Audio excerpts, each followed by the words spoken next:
My name is Brent Peoples, the artist for Titans and New Superman, and I'm listening to Southern Fried Geekery.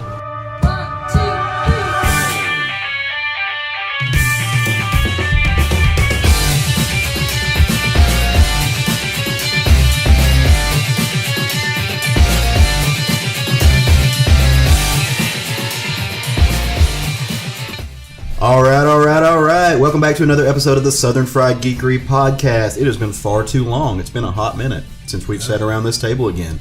As always, I am Caleb Alexander McKenzie. And I have returned. I am Craig Lance. You are back from the bowels of your office. Yes. I'm Sean. And I'm Jerry. And we have got a shit ton of stuff to cover this morning. It's been a busy 2 weeks. We hope everyone had a great holiday, Thanksgiving, ate lots of food. I know I've gained at least 5 pounds of just pure turkey. I mean, minimum, right? Yeah, at the baseline. I've ate like 7 pies since the last time I saw you guys. And, we hope you all survived your crazy drunk Republican uncles because we're back. It's been 2 weeks. We hope you enjoyed the couple of episodes we threw together to help you all survive the void of the Southern Fried Geekery. Had some great episodes, a couple of interviews with some pretty big name people, I think, that got thrown out there. Anyway, if you haven't checked those out, you should do so because they're awesome. But let's move right into things because we have got a lot of ground to cover. Sean, buddy, Sir. You still doing your drawings, man? I'm absolutely still doing my drawings. Since we recorded in advance last week, I got a hell of a list for y'all. Go for it, man. And it was a fun 2 weeks. So as always, I always want to thank y'all, good listeners, for requesting these amazing drawings.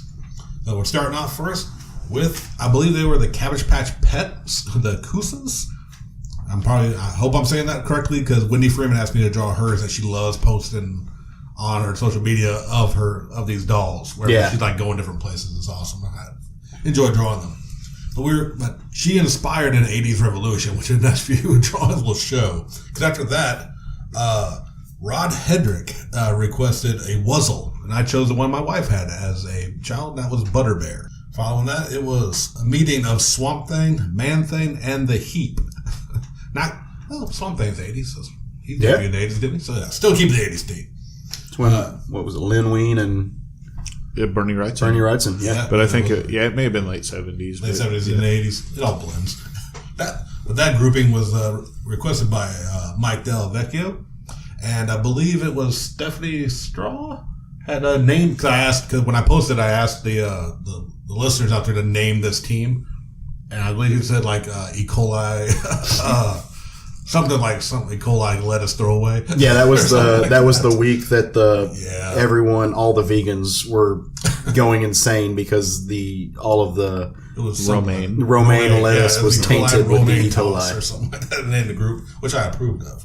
After that, I did a Popple, which was also requested by one Rod Hedrick, as he went completely 80s with his request on this. Following that, it was on Thanksgiving Day that I drew Luffy from One Piece and Goku from Dragon Ball Z fighting over Thanksgiving dinner. Which was perfect. Thank you. That was also from Mike Del Vecchio. Luffy doesn't share his meat. He does not. No, that's why he's not a hero. I know. See, look at me with the references. I know. I'm so proud of you, Caleb. I'm growing as a person. After that, we went back to the Swamp Thing because our friend Caleb Anderson requested Swamp Thing with marijuana leaves growing off of him so that Scooby and the gang can get high in the background. That was a fantastic drawing, I'm just saying. And as he specifically said in the request, Velma needs to be sexy for reasons. It's that sweater, man. It is the sweater. It's the sweater. Yes. Hey, Caleb. That was a very fun drawing. And I believe Caleb's first request, so as always, we appreciate it. After that, it was the Southern Fried Geekery crew as Pokemon. I loved this one. And I decided to make was my favorite. Yeah, there are always 3 starters in every Pokemon game, so I wanted I know I got to do the starters. I was trying to debate if I want to make Craig Pikachu, but I was like, you know what? Nah, Craig's really you're Ash. You want to be the very best, like no one ever was before. Yeah, sure. I know very little about Pokemon other than the Pokemon Go. Speaking of Pokemon catchers and stuff, you caught a new Pokemon this week, didn't you? I did. We got a little pup. Yeah, you did. He's adorable. Lance. Apollo Peed Lance, yes. He's an amazing little 2 pounds of cuteness. Chihuahua cuteness. But that was requested by our friend Brian Thompson. After that, I was requested to draw Stephanie Straw as Queen Beryl from Sailor Moon, as requested by our own Jerry Smith. Following that, it was a My Hero Academia drawing of Eraserhead and Ms. Joke on a date, with President Mike being the third wheel annoyingly behind them. Very fun to draw also, because I hadn't drawn a President Mike or a Ms. Joke. I'd done Eraserhead in the past. That was requested by Kyle Squeaky Heron. After that, I did a cat with Caleb's face on it. Fucking terrible. So 3 guesses of who requested that. So it was a fantastic drawing, but Thank it you. reminded me of Teen Titans Go on the episode where Robin dresses as Which a was cat. completely where I got the look from. And then I made Caleb's face as creepy as fucking possible. It had throwbacks to Where the Wild Things Are to me. You like the that? kid in the suit. Yeah, for sure. I like that reference better. It's just because you haven't seen that episode of Teen Titans. Just yet. because my husband's allergic to cats, and if I turn into a cat, I'm never getting laid again. And I love getting laid. It's like my favorite thing. These are a few of my favorite things. Moving on, after that, it was Stephanie Straw sacrificing Jerry to the old gods. As requested by Jerry's good and loving friend, Brian Thompson. I chose Cthulhu for the old god. As you should. Or did Everybody Cthulhu should. choose you? Who's to say how the great ones work? Yeah. They work in magical ways. After that, it was my choice of a Marvel DC characters that are copycats. That one or the other kind of took from or copied the other. I chose my favorite one of these because there are several you could always make the arguments about. We could do a whole little article on that. But I chose my favorite of Wade Wilson being a copy of Slade Wilson. Right on. Deadpool and Deathstroke the Terminator. That's because LaField, you weren't even trying. You can say it was parody at this point, but bro, come on. But that was requested by Kyle Squeaky Heron, and I went ahead and did a throwback to the Red Hood drawing of Deadpool side hugging Slade. Okay. You are now referencing your references. I know, it's become a thing. Yeah. Following that, in a bit of hubris, it was requested to draw Bob the Barbarian by his creator and player, Jerry Smith. What up? His elven barbarian that can't grow a proper beard, so he had to tie it to his face. Why did you look at me? I'm just sitting here. Hey, Caleb. I'm almost done. Sorry, I got 2 weeks. I'm looking at No, you. you're doing No, great. he's making fun of my fact that I can't grow a fucking beard. Oh, He's just being self-conscious. you got to go deep. I'm working on something. I still have the Got it. fake beard that I wore for our game. If you want to borrow it. It smells like Merkin. It smells like regret and hate. But Big Gundam models. If Jerry and was Frappuccino for that one time that I coughed it. Oh, that was everywhere. That's right. That was You know what? Now that I amazing. remembered, I think I did throw that thing away after that. And finally, I was requested by Stephanie Straw to draw her as a DM for the game that she is running. She really enjoyed this one. Yes, she liked it. I'm glad. I hope y'all took a close look at it. I did. Did you notice the DM screen? Yeah, I did. Yeah. There were small drawings. I wasn't sure. For those who aren't in the know, I drew for the front of her DM screen Craig's character, right? character. I know, right? Dravis, Caleb's character, Dweeble the Feeble, who we discussed before in the previous drawing. And as we just mentioned, I drew Jerry's Bob the Barbarian. You And on drew the- it twice in 1 week. And twice in 1 week. A little tiny thumbnail for me. But as a shout out to some fighting a ash hand orc with me on the other side of the screen as a DM wearing a black robe and my glasses. So the funny thing about Dravis is I started Pathfinder back up as a DM last Friday. Yeah. And one of the players that wasn't in your game, Uh-huh. Blake, I sent him a message and said, "Hey, I need your your character name before we get started." And he sends it back and it's Dravis. I'm like, you absolutely cannot be Dravis. It's not spelled the same way, though, to be fair. But to be honest, that's where my character came from. I played it the way he spelt it forever. And then on video games, people started using that same spelling. So I had to modify my spelling to what it became. So I'm like, you cannot be Dravis. There's only one Dravis in this group. And see, that's how I feel about other Seans who don't spell it S-E-A-N the correct way. And there can be only one. It's fucking Highlander of the names. So I want to talk about something real quick in regards to Stephanie's drawing that you just did. She posted it on her own personal page yesterday, which I thought was awesome. I appreciate somebody, and this person could have just been facetious. They could have, I don't really know, but some person who I don't know got on there and said, I just have a really hard time believing that you do all this stuff. And I don't know if it was in regards to the fact that she is a nerd girl or what it was, but it really just crawled under my fucking skin. Yeah, we kind of talked about that last night. Did you? Yeah, and like she's still unsure because like that guy's like super awkward online and stuff like that. Now, like, what does he reference? Just like her DMing. Oh. Like, Yeah, because obviously DM. Exactly. It has no imaginations.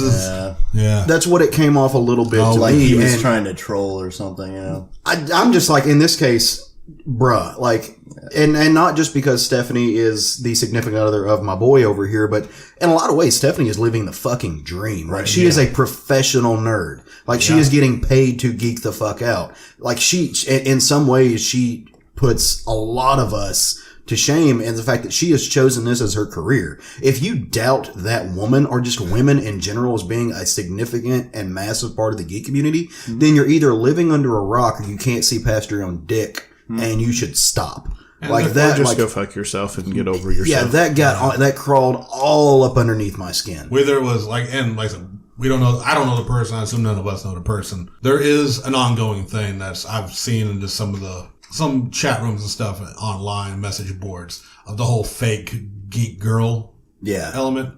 Which, don't get me wrong, there's always somebody who's just trying to cash on the popularity of Big Bang Theory. But it doesn't give you the right to discredit every single girl just because you're afraid of a vagina. I mean, there's dudes that do the same thing. I mean, they sell superhero t-shirts at Walmart now, and people who've never read a comic are picking up that stuff, which is awesome. It's permeating. It's the still culture. that gatekeeping bullshit. But I'm just saying, especially in the video game community, there's been the whole big thing of the fake girl gamer. Yeah, the Gamergate shit. Yeah, so I mean, it's permeating every culture, every fandom out there right now. Right. Everything. Star Wars, comic books, games, movies. You're not the fucking gatekeepers of fandoms. We don't Just need to shut the fuck up and I let mean, people that want to be fans be fans. It's not up to you to decide if they're a true fan or not, so just fuck off. We literally have an episode titled "We Don't Need Your Gate." So absolutely right. The only thing I will say, because my wife will get mad if I don't bring this up. The only thing, like, she doesn't listen to the show. She doesn't, but I don't know when she'll start. Embrace the geek culture. Welcome to it. Read books, all that stuff. But don't wear glasses that don't have lenses in it. Oh, I think that's something we can all get behind. Yeah. That's the one thing. Like, I know you want to be a nerd for the con and feel special about it, but like, I don't take it this serious, but others might. I never thought about it until she actually said that to someone. It was, you're making fun of a handicap. Like I said, this is just how she felt. That means other people could also feel that way. Yeah, too. for sure. Me personally, I don't think it's that severe, but I respect her wish. I'm like, hey, I'm not going to tell you not to tell someone that because she wears glasses as well. But hey, besides that, welcome. Exactly. That's my thing. Anyway, sorry for the tangent. I just wanted to. Hey, we had a Lance rant that I didn't start. I just wanted to address, like, it really did get to me. I didn't see any comments when she shared it. I saw that she shared it and I liked it.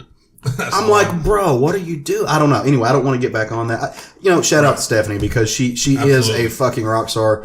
She's doing what we all want to do, and it's impressive. And I don't know, she's just. I don't know why. I mean, Jerry. I had to, bruh. Like, daps to Jerry because he's doing well. Oh, show. It does become one of those things whenever you get popular on social media and stuff like that you get people adding you and friending you and stuff that you don't even know or remember. Oh, I'm aware. We're famous, right? Yeah, and that's kind of where that person stood in her sector. So if I get people like that, I just block them, toss them to the wind. No, and that's we say it all the time. Like, that type of attitude won't do well on our social media platforms. You'll be blocked in a heartbeat on ours. And zero tolerance, homie. Yeah. And I'm sure while it did bother her, Stephanie's not the type of person that's going to actually let it bother her. Yeah. Obviously took notice. Fuck that guy. Moving on. Thank you for all the drawings, especially Miss Stephanie, who is doing her thing. Mm-hmm. And, I got the drawings of DM, and I don't know why that one really clicked. I really liked it.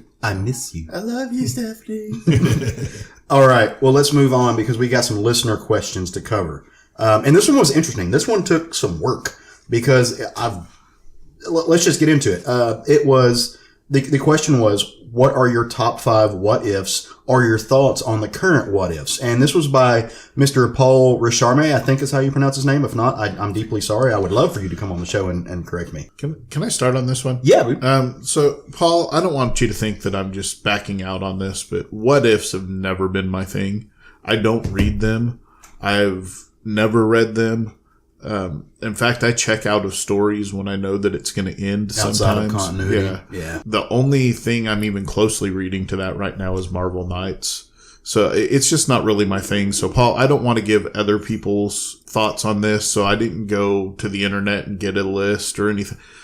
I'm just going to back out of this. And I'm sorry, I know that maybe sounds a little chicken shit or whatever, but it's just, I think it's fair. I don't want to give an opinion that's not mine. Right. So that's, I feel that's the fair way for me to do that. That's fair. No, I think that's absolutely fair.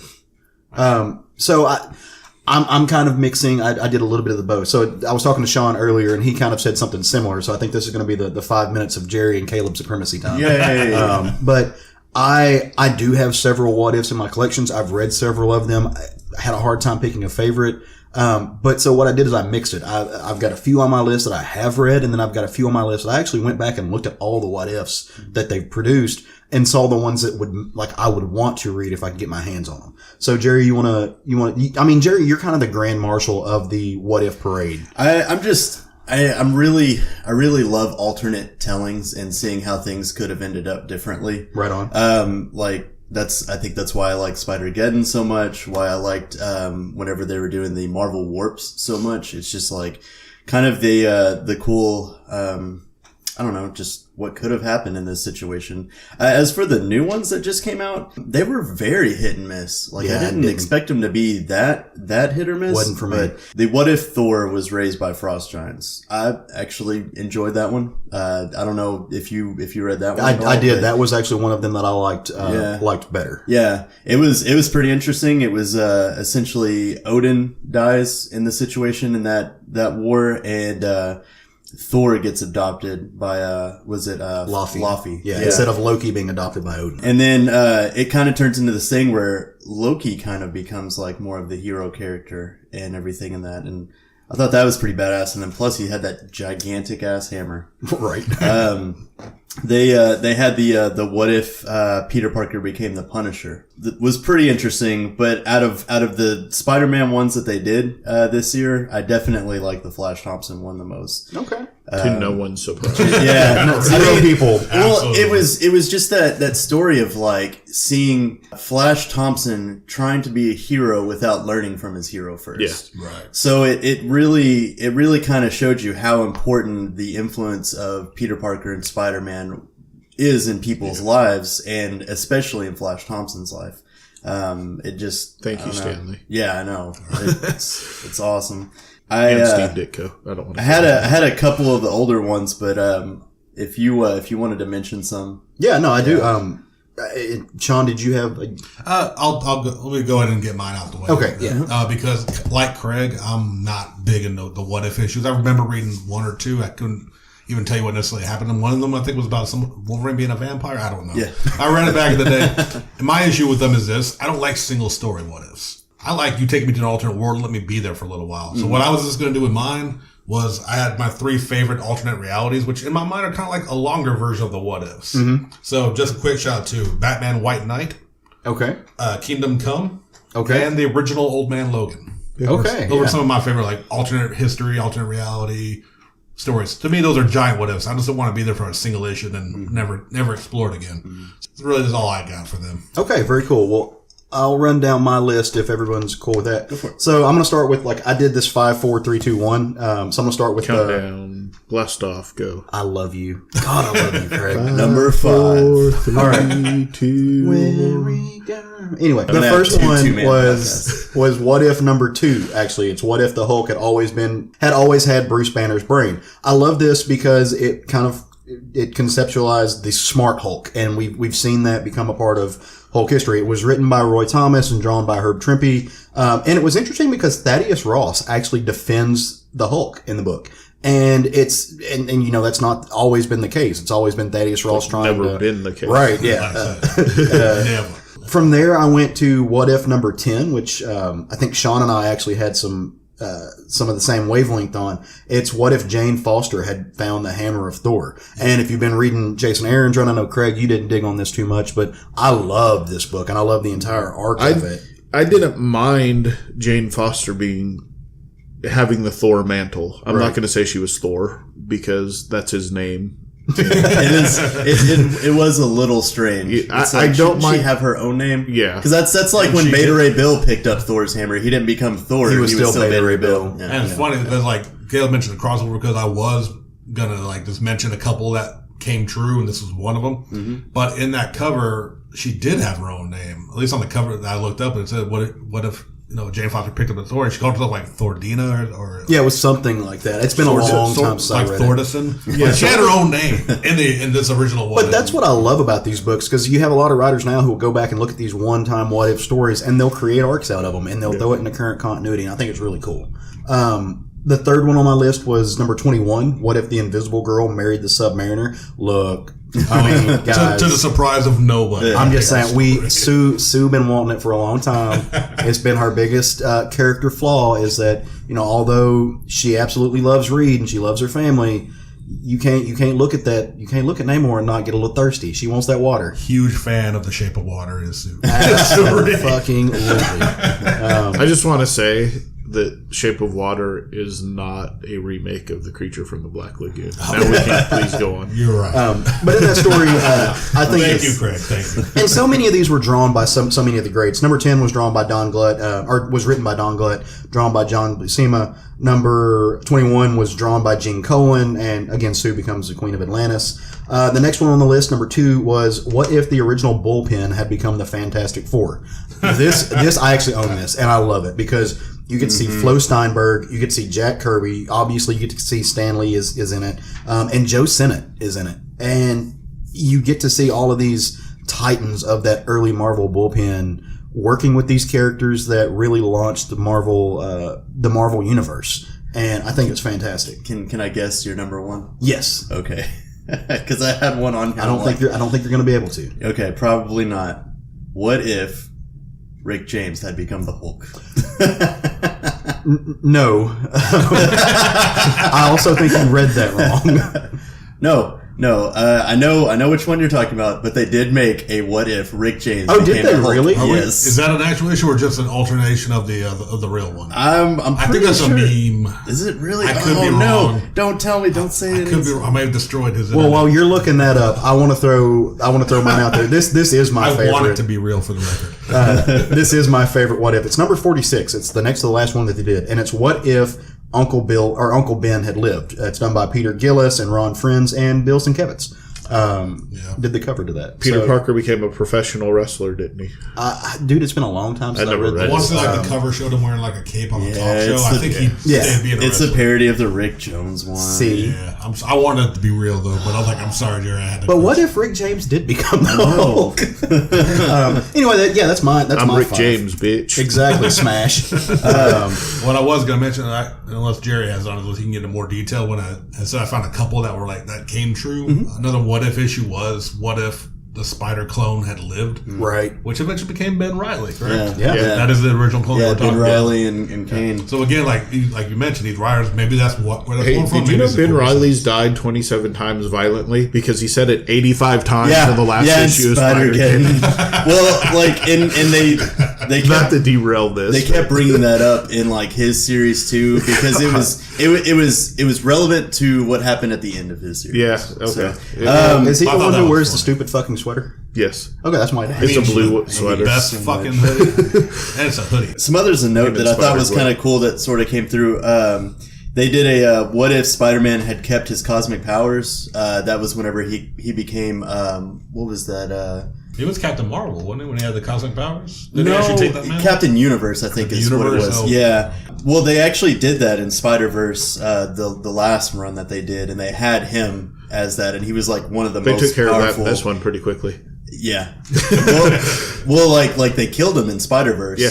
And now apparently those powers are coming back. Another one that I've always really liked the cover of is What If the Silver Surfer possessed the Infinity Gauntlet?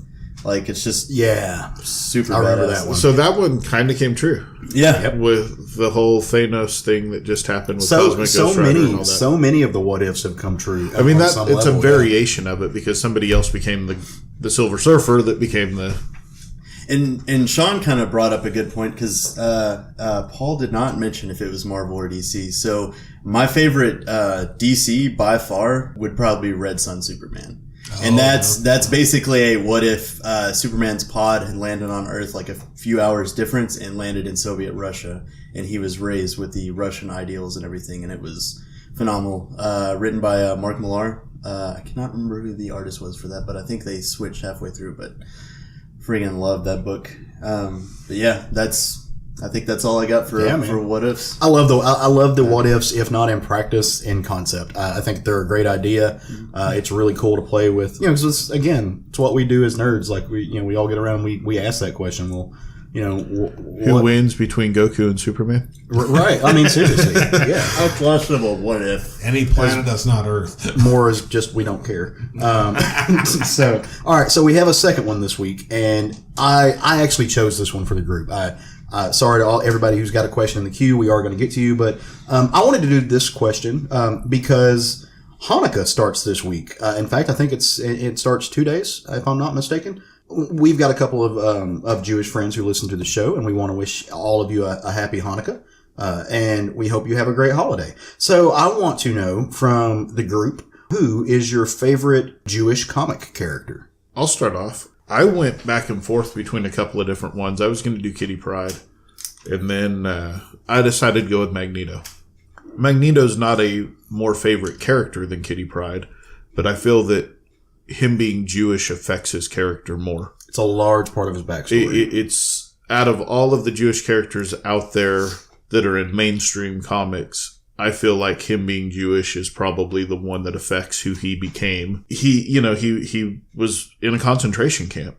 Mm-hmm. I'm sure they're going to retcon it at some point that his parents were in a concentration camp or something because of the time. But as of right now, he lived through the concentration camps. And because of that, he came out and he shows what happens when people don't listen to Yoda. And you let fear lead to hate and hate lead to anger, and then bad shit happens and you go to the dark side. He could have used his powers on the side of good to show that mutant kind could live within the community and be beneficial to the community. Yeah. Instead, he chose to live as a terrorist because of the fear he had of ever allowing that sort of hate to grow and to affect him personally again. Right. To me, not being a Jewish person, but seeing marginalized friends that are going through similar things today, it's very easy to see how people could end up down that path if they made the wrong decisions. So. Yeah, I mean, the difference between a terrorist and a freedom fighter is the context of who won the battle, and the victor gets to write history. Yeah, for sure. You got one, Sean? I do, actually, and I think it's a character most people, because as far as what I've known of this character's storylines and arcs, it's never really been a major factor, but she is, in fact, Jewish, is Harlequin. Mm-hmm. And I don't know, I think it's, like I said, this part of it, and necessarily being, obviously I'm a big fan of her for multiple reasons. I've covered on it in the past. It's just also the fact that she is actually Jewish. And I don't know if that should be brought up with the popularity of the character. Cause I don't think a lot of the mainstream audience would even know that. I didn't know that. To be honest, I was looking at the Magneto was the first one that popped in my head for every reason that Craig had already mentioned. But I went through the list just to double check, and I got reminded Harley Quinn is actually Jewish. And I said, with the popularity amongst outside the comic book world, I don't know, maybe they could do something with that. Yeah, we should. I also had to look it up because I actually wasn't sure on a lot of them. Like, it's not super prevalent in comic books unless it's related to their story and everything. Like, they don't just. I think it's one of those things that probably affects the way the writers write them more than it affects the character and what they do on a daily. I mean, it does because of the way they're written, but it's not like an in-your-face type thing. Right. It's subtext. It's a culture versus the way we think about a religion. If somebody's a quote-unquote Christian, we think of how, like, and not that Jewish people don't, but we think of this as they're thinking about how they act all day. In a lot of ways, I've got some friends who are culturally Jewish, but they're religiously agnostic. And it's more of it's how you, it's the context of your family, it's the culture you're raised in, and that kind of stuff. And I think it comes out subtly in a lot of the characters. So I actually had a couple. It was Moon Knight, Mark Spector, and then Ben Grimm, the Thing. Yeah. Are all of Moon Knights? Is it just the one personality is? I think it's Mark Spector. Yeah, it's his main, it's his base. You're asking if all of his other personalities are. Yeah, is it just Mark Spector that's Jewish? You know, I honestly don't know. That's an interesting question. Yeah. Because it would affect the way he is in different. Yeah. Which of his personalities are what religion? Yeah. Stuff like that. Ben Grimm's a good one. He was on my short list. Yeah. And then I also, from this list, found out that the second Night Owl is Jewish as well. Oh, very cool. Yeah. Well, so on my short list, we've already named some of them. Luckily, I snuck by here, and you guys didn't name my number one. But Ben Grimm, Kitty Pryde, like you said, she's one of my favorite Jewish characters. But my favorite's Batwoman. How did I know that? Yeah, I love Kate Kane. I think it's a great story, especially when you stop and think about it, because her and Bruce are cousins. It's, Bruce is not Jewish; she is Jewish. They get into some of that history between their families and what it's like having a multicultural family, when a Gentile marries a Jew, what that's like. The exploration of Kate's mom and the lineage there. I love the character. It is a big part of her character, especially when you look at one of her main, I wouldn't say villains, but foils in her story is her sister, who is, also a Jewish character, obviously. They get into a lot of that. So yeah, Batwoman's definitely my favorite. Her and Kitty Pryde, splitting the difference there. Love those characters. A couple of your other favorite characters are also Jewish. Which one? Of course, Scarlet Witch, which I don't know if that's been retconned because of her not actually being Magneto's daughter now. But so Scarlet Witch, I guess if she was considered to be that, but she was raised by her mom, right? So she would be Jewish by blood, but she wasn't Jewish in culture. She never practiced. She was actually Roma. Yeah. And so she would be, again, if we're talking Jewish culture and Jewish religion, some of the most heinous crimes that have ever been committed, she wasn't have been raised against in it for sure. the Jewish culture, but also against the Roma people as well. They were part of those who were wiped out in the Holocaust. And so, so Jewish by blood, but not by culture, but still, there's definitely some in there. Again, like you said, it's weird because, I'm not even sure where we stand after the Remender Alter Earth thing. I just lost his name, but Hulkling's boyfriend. I was actually looking up, I just remembered, it's on the list, Wiccan. Wiccan, well, yes. Again, because that's his mom is Scarlet Witch.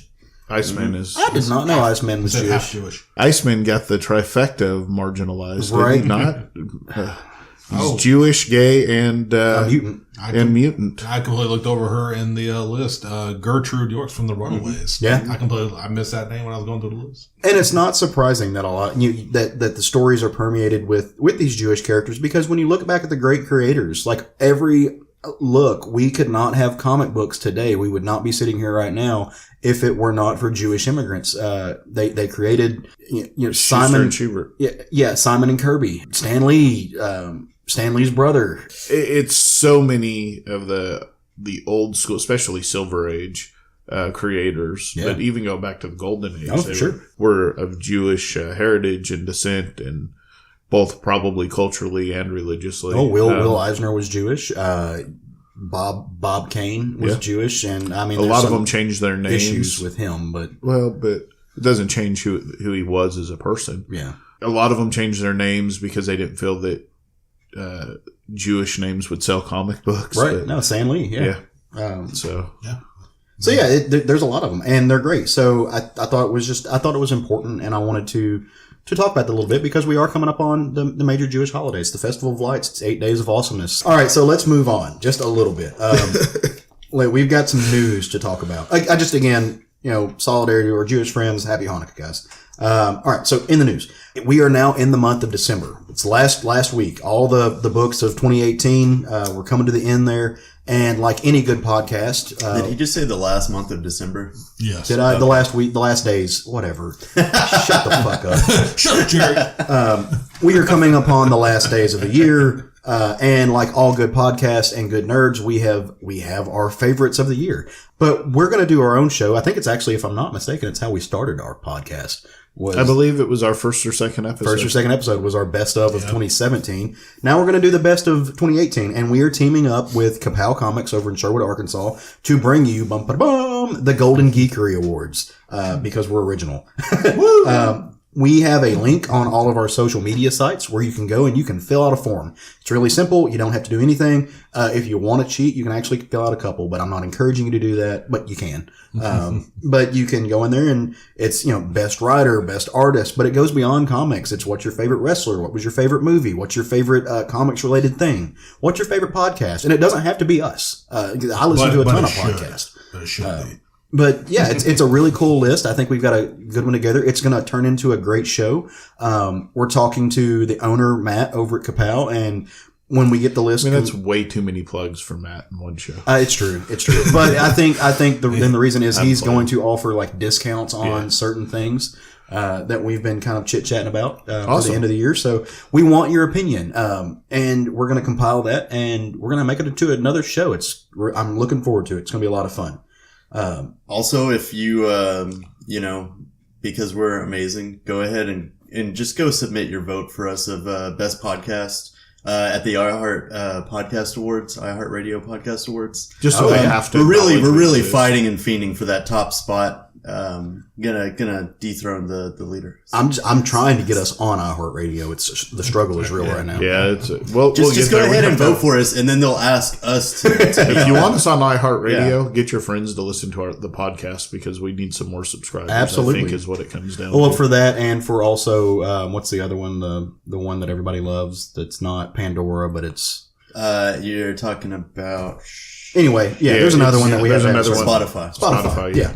All right, so moving on. Comic book legend Denny O'Neil is going to be honored on December 6th and 7th for his lifetime achievements in pursuing the causes of peace and justice at the Jimmy Carter Presidential Library in Atlanta, Georgia. I think this is fucking awesome. Denny O'Neil is one of my favorite Batman writers. He's a legend in comics. And it's great to see the old guard that, look, and whether or not you want to, what title you want to put on it, social justice or the drive for equality or this push to get minority representation and all of those type of things have always been laced into comics. Have always been the message of comics. And it's great to see Denny getting recognized for that at the Carter Library. That's super rad.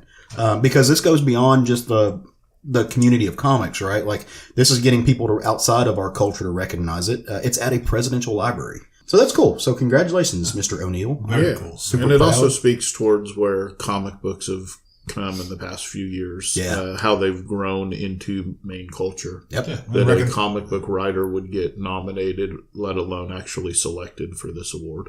And that's what's great because, we as comic book readers and, everyone out there listening is probably also has known that comic books are more than just, heroes and tights fighting crime. Like these books have deep stories and actually really have good messages that spread out. Crack my knuckles because this next one. You want me to lead you into this one? Why don't you do that? I will. Take us on a stroll. Well, following in the shoes of Luke Cage and Iron Fist, Netflix has announced that Daredevil will not be coming back for another season. Are you serious? And Defenders. Oh, did they announce Defenders? Or they've been Defenders. No, they're just going to do the Defenders with just Jessica Jones at this point. Defenders was already canceled. Yes, Daredevil has now been officially announced as being canceled after its third season. They've said that Jessica Jones and Punisher have just finished wrapping, so we're sure there's not going to be another one after this. Nope, they're in post-production. Because, as Caleb has mentioned many times, this is about to, once again, the writing's been on the wall, people. Caleb? Yeah, and I realize I probably sounded like a dick the other day on Facebook, and I really don't care. Well, that's every day on Facebook. Well, but here's the, I understand people being upset by these being quote unquote canceled, and I'm not even sure that we're using the right vernacular there because I don't know that they're quote unquote canceled. They're just off of Netflix. Oh, actually, sorry. Since you did bring that up, it just reminded me. I did see an article that said that these are not continuing on Disney Plus. Well, no, the but they may be- characters might, but but the Netflix shows you're used to seeing are not going to move over to Disney. Well, they may move over to Hulu. We don't like I said. Oh, that's and that's going to move into the biggest. Yeah, but They will Netflix not is in the because- title of their show as well, though, right? Yeah, so the thing is that they're actually Netflix Netflix productions, right. That Yeah, they they- won't be on a they may not. Netflix originals. Yeah, So basically, like there may eventually be a Daredevil show on Disney Plus or Hulu, but it's not going to be this Daredevil. Sorry, continue. Well, no, that's fine.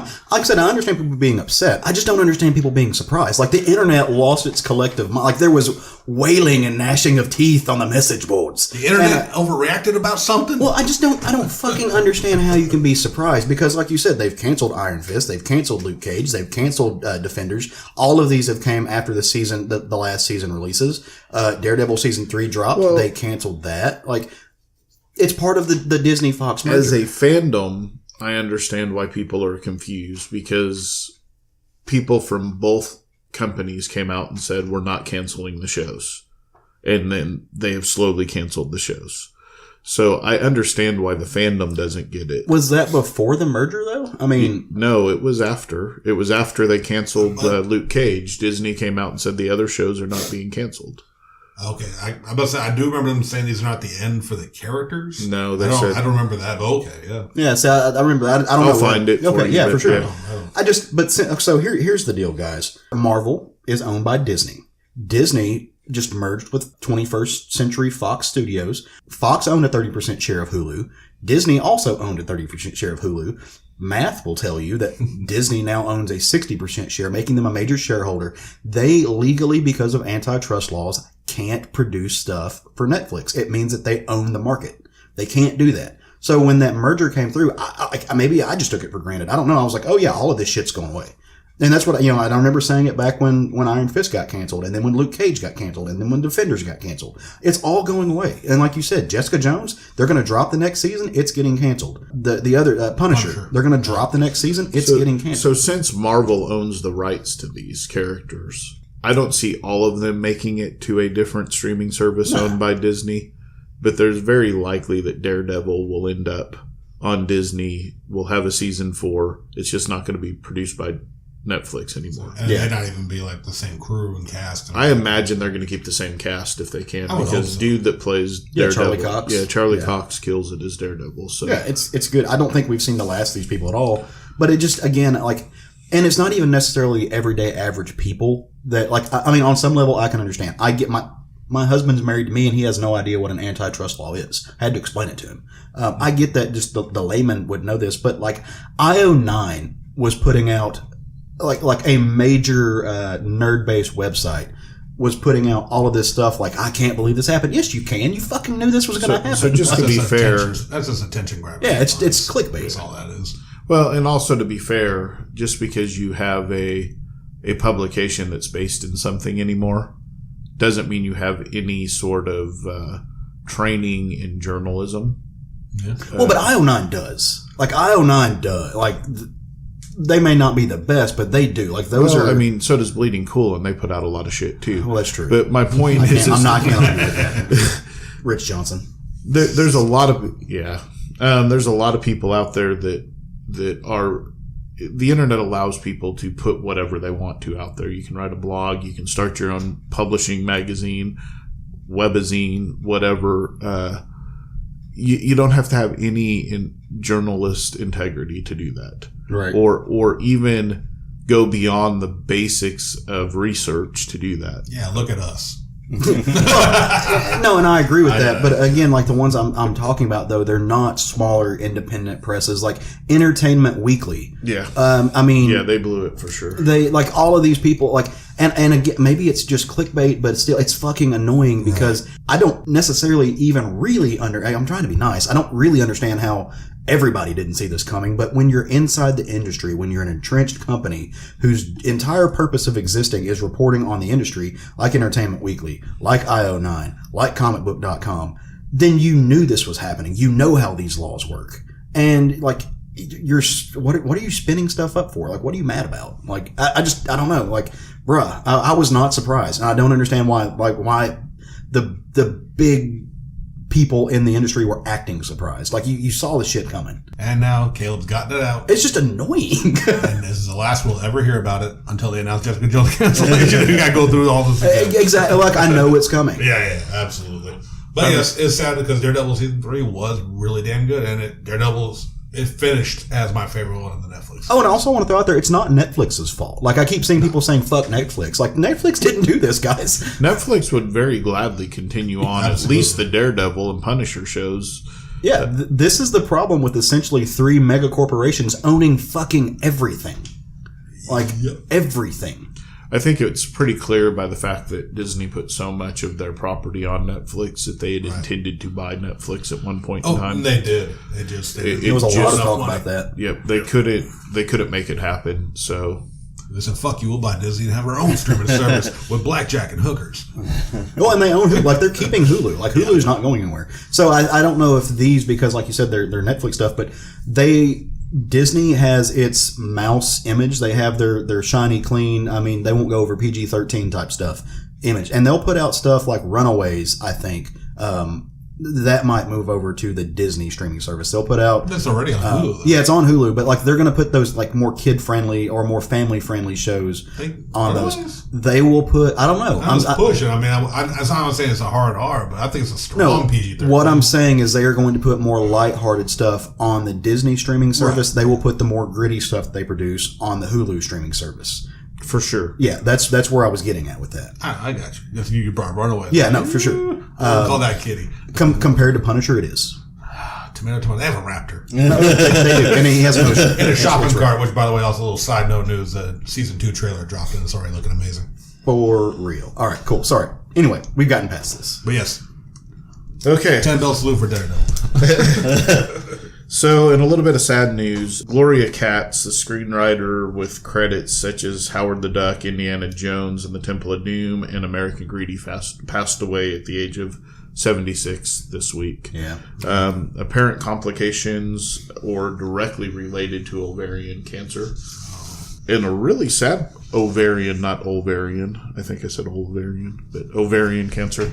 A little sad note to this is she actually passed away on her and her husband's anniversary. Oh, man. So something that people don't know a lot about her and her husband, because George Lucas kept it quiet for years, was that they actually screen doctored the original Star Wars. They went back into it, added a lot of humor. They made Princess Leia a much stronger character instead of a damsel in distress.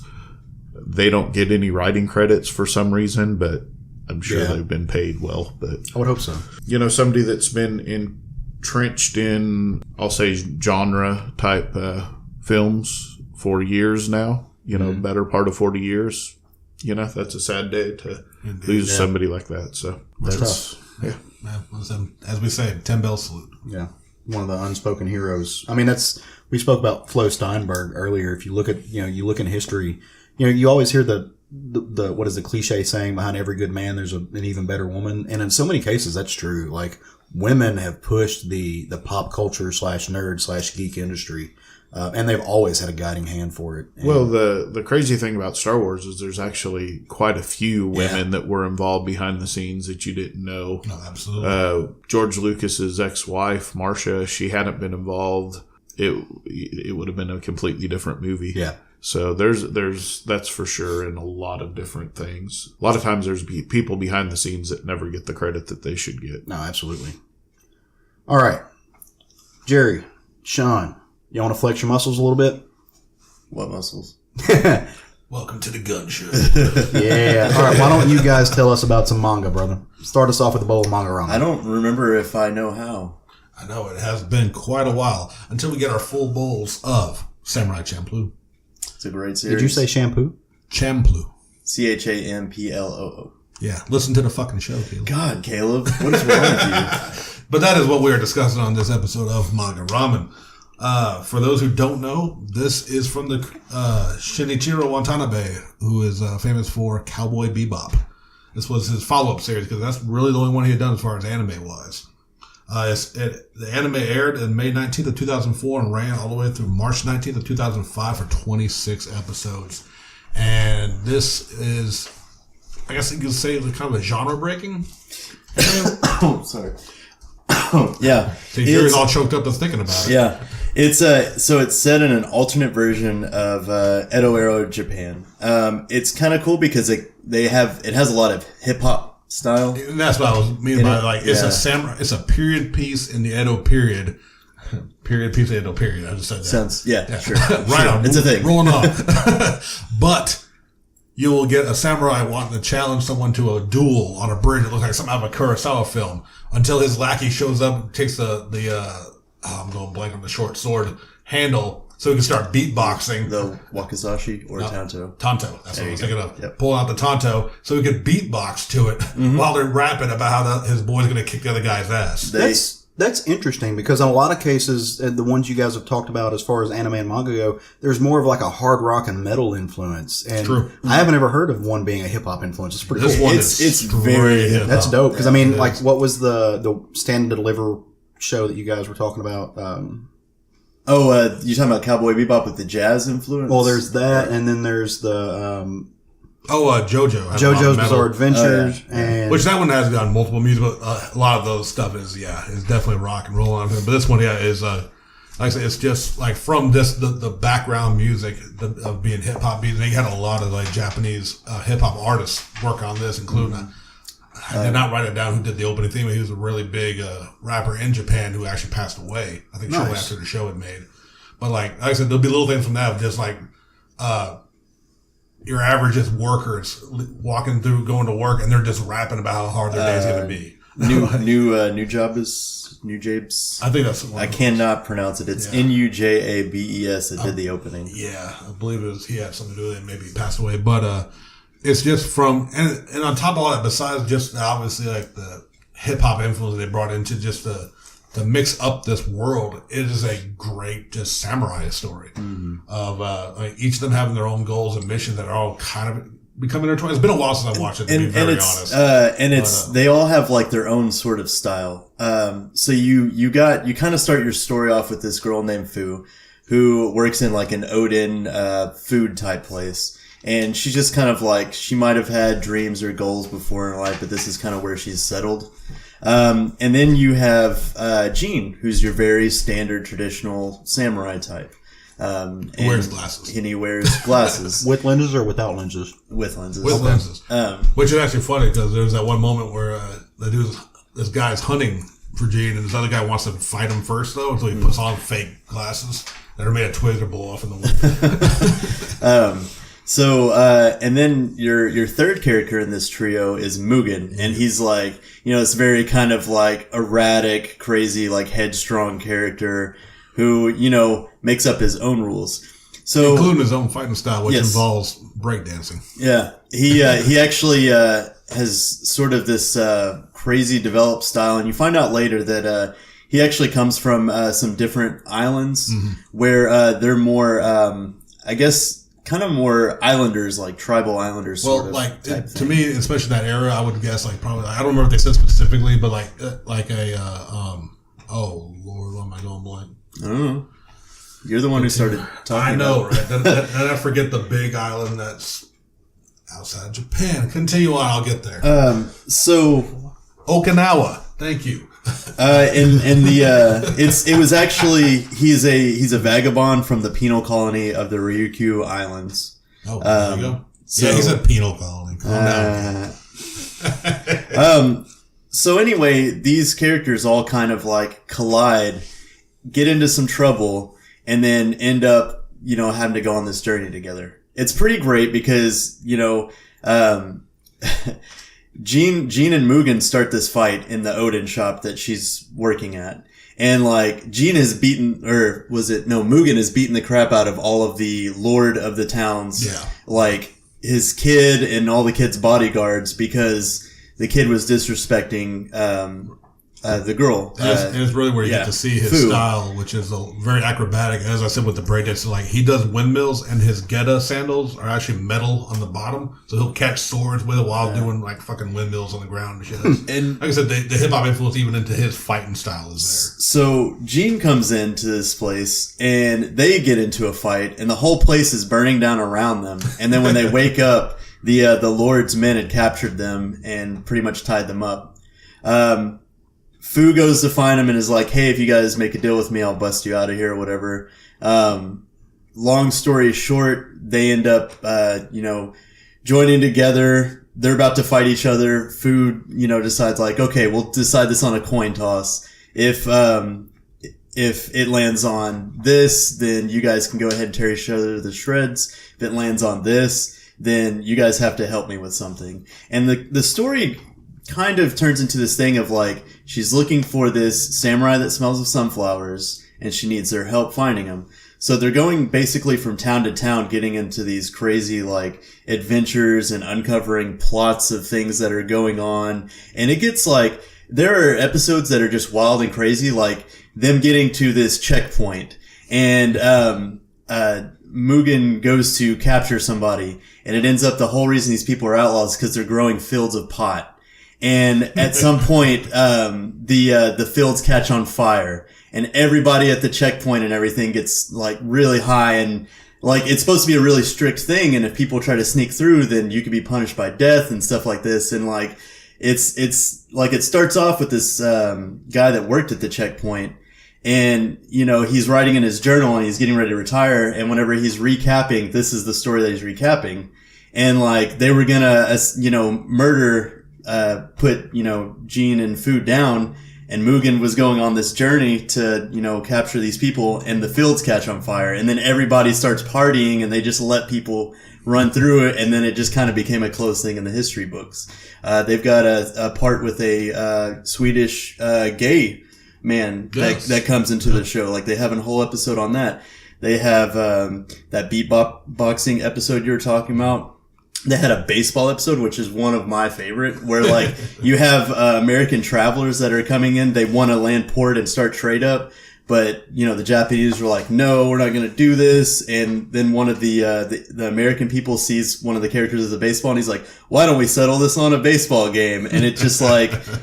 Just gets insane. Just seeing like Jin holding the baseball bat like a traditionally like a samurai sword and working like but then you also get these very like sort of dark stories where you see like the characters' struggles and what they had going on in their past, and you have like a woman in a brothel that Jean kind of falls in love with and helps save and stuff like that. And they also have stuff that was in the Usagi Yojimbo story with the Christians and everything. Like so it's a really great series, and it's one that Sean and I prefer in English, actually.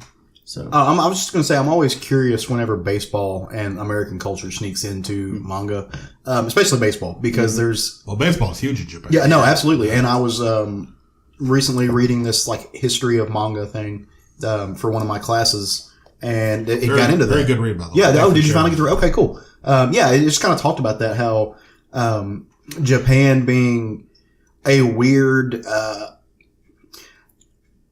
It suffered from a lot of like Western imperialism and colonialism, but somehow it pushed back enough that it retained some of the elements of Western influence while also maintaining its own autonomy. Right. And so it did, like the colonialism things did not happen the way that they did in some other of the South Pacific countries or America and these other places that were invaded by the European colonists. Right. I always love when baseball pops up. Because I think in manga, a lot of times there is a lot of references to American culture or Western culture. I mean, if you really want to get down to it, the defining look of anime was started with Astro Boy, and the creator straight up said he got that look from Mickey Mouse. So, I mean, it's always been in there. Absolutely. Nice. But as Jerry was saying, though, about Samurai Champloo, the dub is again, very well done. And if you have watched Cowboy Bebop in English, you'll recognize Mugen's voice actor, for he is Spike Spiegel of Cowboy Bebop. Yeah, they're almost like the same character, nearly, like kind of style. He's from the same writer and creator of it, so like there's obvious. Yeah, he's very much a Spike of the feudal era. And I could be wrong. Fu, was she not Faye Valentine? No, Faye is a different character. Yeah, but a lot of the same voice actors from Cowboy Bebop were brought into this show. Maybe not as main characters, but they did appear in different episodes. But in short, it's a phenomenal samurai epic with a nice splice of little sprinklings of hip hop throughout the entire series, which gives it a very cool vibe. It's like that opening, like the opening theme song is something you can just sit back and just listen to. It's to me, like, especially the mellow beat with obviously the Japanese influence is very, like, to me, it's very reminiscent of Wu-Tang. Okay. Even though they obviously lean more towards the Chinese influence, but regardless, it's that mellow beat with the slow rapping and all that is really good. Yeah, it's actually one that I had the soundtrack to. It's really good stuff. Nice. But yeah, that's going to do it for today. Our bowls are empty. Ikadakimasu. Well, thank you, gentlemen. I appreciate that. That was awesome. You want to talk about some comics? Nah. Let's just go home. We got another series. Like, we're done. We do have another series. Pump the brakes. Back up. We can only handle so much at some time. You said our bowls are empty. Wait, round two. You said the words. No. We're done with ramen. Now it's time for sushi. Ooh. Let's get smothered, covered, and comicked instead. And that way we can talk about some funny books that came out this week. As always, we have gotten together and we put our heads together and we found a book that we all wanted to talk about. And we're going to roundtable on it. And that book this week is Heroes in Crisis by Tom King, Lee Weeks, Clay Mann, and Maury. Because I don't know his first name. Who did the colors. So I guess first of all, we'll go around the table. What did you guys think about this book? I liked it. I liked it a lot. This was the book that really, it's where the series has kind of taken off for me. I think it gained its traction. Go ahead. No, very good. It's, again, slowly delving into what the fuck happened at Sanctuary. And still kind of more questions. I'll get to it in a minute, but yeah, it's just showing more and more of what was going on. Now we got a little bit better idea what was happening before the deaths started piling up. And we're getting a look into the characters as only Tom King can write. So, but yeah, we'll get into more in a second, but I absolutely love the issue. Yeah, I love the issue too. It's got some favorite things in there for me that we'll talk about here in a minute. Wally West is my Flash. So, that's part of it. But the art was beautiful.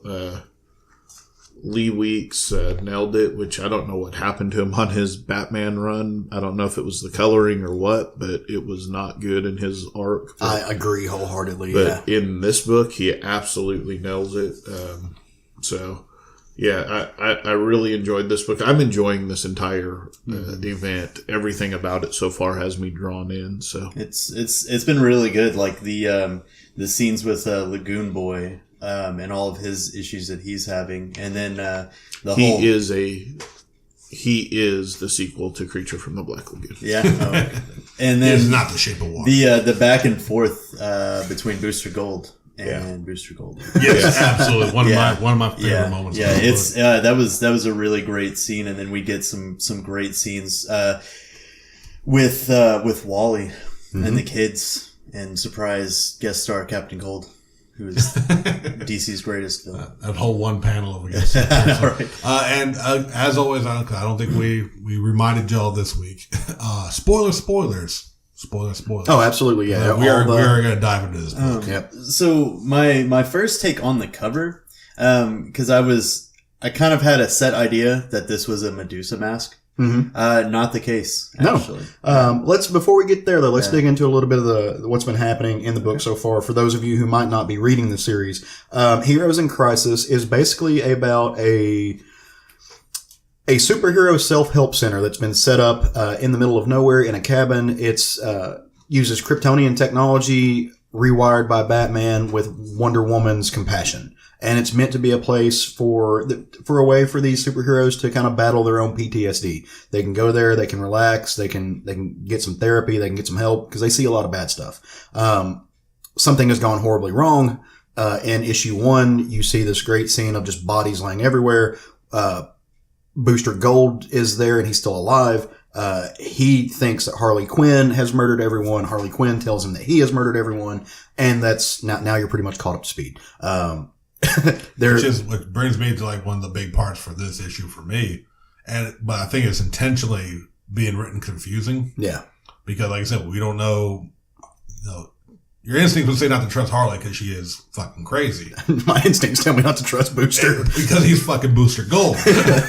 But this issue showed very clearly, but then again, it is through Booster's eyes. Harley bashing in Wally's head with her giant mallet. Yeah. So, again, we don't know who was telling the truth because, like I said, this shows like, okay, Booster was telling the truth, but it's fucking Booster Gold. Yeah, no, Can we trust that page because based on what he saw? There's a lot of stuff that's going on in this. But so I want to get back to this because I kind of cut Jerry off and I didn't mean to, but talking about the mask. In issue 1, you saw this mask, this sea of superheroes that are holding this mask. I kind of thought the same thing because I'm not super knowledgeable about past tense, all the DC continuity lore. But to me, I was like, hey, Madam Mask from Marvel's coming over. But I've been wondering what this thing was. And in this issue, you kind of get some of that. So I want you, just to let Jerry go on that so one. So it pretty much, and I was wondering about this because, with them being in this safe house and everything, I kind of wondered about their secret identities. Yeah, the anonymity. You have a lot of big names here, of people that kind of need to keep that under wraps. And it's not just heroes; it's heroes and villains as well. So what they have is they have a mask and a robe that you can wear whenever you're in the more public quarters. Yeah, your common areas. Yeah, in the common areas and everything. So people won't recognize you or know who you are. And it just kind of keeps your issues, your personal fears and everything. Well, it keeps secret identities intact too. Yeah. Right. So it's kind of interesting how they factored that in there. I actually really like that. Working into being anonymous while you're dealing with your psychological, which especially being a hero, you don't want to ever appear vulnerable. Even to other heroes, everyone's got to be the top dog. So it absolutely makes sense what they're doing with that. And then, it kind of whenever I first, saw Wally putting it on everything, I almost thought that was part of the therapy. Whenever I thought it was a Medusa mask, I was like, well, that's kind of interesting because it makes you feel emotions and project emotions onto other people and stuff like that. Yeah. So. It's just for keeping up their secrets and everything like that. It was pretty interesting. Yeah, very much so. So what was interesting to me about this story, because we've all been kind of waiting on the culmination to find out what really happens. And so the main body of this story, Wally is, imagine the X-Men's Danger Room. They have these rooms that can kind of recreate whatever the person needs it to be. So for Wally, he's in this room that produces holograms, interactive hologram sequences where he can see his wife and his kids. Booster Gold just chooses to have a conversation with Booster Gold because what Booster Gold needs to get by is just to beat the shit out of himself, which is all of Booster Gold's history anyway. He's constantly just a self-masochist. That's who he is. But they're both going through their own therapy sessions, along with Lagoon Boy, who is just reliving getting shot with a laser over and over and over again. I think that's from Teen Titans continuity.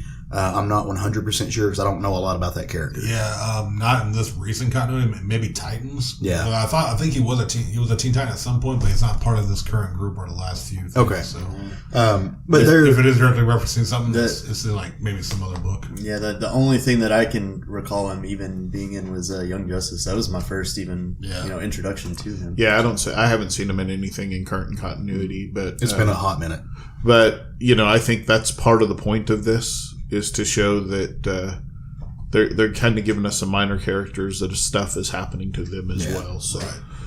So an alarm goes off right in the middle of these simulations. All three of those characters kind of come out to find out what's going on. Some slaughtering happens, as Sean alluded to earlier. At the end of the story, you get this really touching moment that really hit me in the chest, where Roy is holding where Wally is holding Roy, his best friend, and that hurt. And you've seen that leak over into other books, from the Red Hood book to the Batman story, Green Arrow. Green Arrow, yeah. There's been a ton of stuff going on. So Sean, I'm actually kind of surprised you liked this book. I honestly thought this, after I was reading, I was like, oh, Sean's going to be pissed. This book is hard on the Teen Titans. Yeah. I could see why you're thinking that, but honestly, this is the Teen Titans that people don't really think about especially when you not just saying because of Teen Titans Go or even the cartoons, but when you hear a team called the Teen Titans. Mm-hmm. And I have to keep telling people, man, those books are not all this happy-go-lucky, those beat-up villains. Teen Titans are is a tragic series. Yeah. And it shows what young kids going through fucking superheroing. Well, and there's a long-standing industry rumor that Dan DiDio hates the Teen Titans. Like, he hates sidekicks and he hates characters who are just analogs of another character. And so there's rumors going around that this is kind of a push from him. And because a lot of people are getting really upset, especially because with just getting Wally back, like literally less than a year ago, just got him back, and now he's already gotten cracked in the skull again and is gone. Where it's just a lot of fans are getting really upset that these characters are being treated this way. Longtime Teen Titans fans, in my opinion, maybe just because of me, there's a reason they have a hall full of statues. Yeah, they're all fucking dead. The comic books, they don't stay dead. But no, if you're a Teen Titan, your days are fucking numbered, more or less. Yeah. So that ain't nothing new for us. At least us long-time readers of Teen Titans. I mean, the stuff with Wally where he was in I'm going to call it the danger room because I don't know what else to call it. But when he was in there and going through his family, I mean, the whole reason he's there is because him and Flash just had a meltdown about trying to find his family and get them back. And it caused a whole bunch of other problems with all the different forces. So he's there trying to deal with not his superhero life, but the loss of his wife and kids that in this reality had never happened. So you take that and then, he gets bashed in the head and it's just, it's pretty heart-wrenching. I mean, I think this whole book is gonna be that though. Like Tom King's making us trying to give us the PTSD these heroes are dealing with, because this is not a happy-go-lucky book, and I'm okay with that. Yeah, I'm just wondering when they're going to fully deal with this in the Flash book, because you're reading Flash, aren't you, Jerry? No. Because it's got Commander Cold in it. I thought you were reading it. But I couldn't afford it. Yeah. But they're just kind of ignoring that it happened as of right now. Yeah. And to me, I mean, we went all of New 52 and 30-something issues into Rebirth. I mean, I know that Wally was brought back at the beginning of Rebirth, but before he became a substantial character in Rebirth, and now they yank him out from underneath us. It's interesting, which is what makes me think. And I mean, I know we're dealing with comic books, and no one ever stays dead, but it makes me think that there's a twist here that we're going to see. So part of me wonders if, because this is Booster Gold and his need to be the hero, and we're already dealing with the smaller simulations room, part of me is wondering if this whole thing is just a weird simulation, that in some way Booster has made everyone think that this is actually happening. Well, I mean, Booster Gold is also time travel, like personified. Right. So we don't know that he's not going to go back and try and... Yeah, we always have to remember with him, there's the weird timey-wimey thing. It's always that. And I would totally agree with that, like 100%. Like this could, and I may have even written off already, like, this is just something Booster Gold's fucked up. And even though the DC timeline is kind of funky right now between books, but it has been acknowledged in other... Oh, yeah. And that kind of makes me feel like it's not that it can't be fixed with some timey-wimey travel, but I do feel like it is happening. I feel like it's happening. Skewed by the viewpoints of these people who are going through some shit. Like I said, especially like who's right, Booster or Harley. We don't know. Harley being the voice of reason can be just as scary as anything else. Oh, for sure. I feel like it's happening. I feel like that there's whenever you have time travel, you have an out. Now, to me, that's a little bit of travel stories. It's a little bit of lazy writing, and I don't think Tom King will take that. But I think there's going to be. I don't think Wally's staying dead. I think Roy's going to stay dead for a minute. I think some of these other characters are going to stay dead. Otherwise, why have an event? Right. In really right now in DC continuity, they haven't known what to do with Roy. He hasn't been on the Outsiders for a minute. He was on Titans, I think, but I'm not sure if he was even still on that team because some stuff had changed. So, I feel like Roy's going to stay dead for a minute, but I feel like Wally might be a minute, but I feel like there's going to be some resolution to this. Probably. Right. Before we move away, I just want to kind of echo what Craig was saying. I did not care for Lee Weeks' art in the 12 Angry Men Batman series. But in this book, he showed the fuck out. Yeah. And I don't know if that was because Tomumari, who, again, apologize for not knowing your first name earlier, his colors worked really well, or if he had an inker on there that was really, really good at embellishing his work. But there are, like, I've read this book 4 times now just because I can't stop looking at it. It's very pretty. And Clay Mann's 9-panel grid of the different characters that are there. You see it in the front of the book and the back of the book, where they introduce these people who are there. Also incredibly cool. I've got a drawer full of cards at home, those old 90s playing cards. I would love it at the end of Heroes in Crisis if they released a card set that pulled from those 9-panel grids. I'd collect the shit out of them. I think they're fantastic. Again, this book was originally a 7-issue series. It's been moved to 9 issues. I'm in it for the long haul. I think we all are. I think we're all pretty much set on that. For sure. Highly recommend you go find the first 2 issues, if you want to. Third issue should still be on the shelf. For absolutely. Sure. Again, Tom King is one of the best writers in the industry today. He is one of the most compelling writers. I love what he's doing. And nothing is by happenstance. Everything has a purpose with his book. Every single move and every panel has something in it. And it's not in that weird Jonathan Hickman way to where he's trying to trick you. It's just you see it and you know it and then you realize it later. Yeah. It's kind of crazy. You have these writers that are around for a bit, and then all of a sudden they blow up. And with Tom King, it started with Vision a couple of years ago. Yeah. Where all of a sudden and it's not like that was his first book he wrote, I don't believe, but he had Sheriff of Babylon. He had a couple of things under his belt. He just exploded on the scene, similar to Donny Cates in the past couple of years. Yeah. It's just all of a sudden, it's like a changing of the guard is happening while we're sitting here watching it. Yep. It's great. Some really great new creators coming along. Again, I love that. My biggest problem right now is that there's too many good books on the shelf. Yeah. Mm-hmm. For sure. Absolutely. All right. Well, let's get into our individual books. Sean, what did you read this week, brother?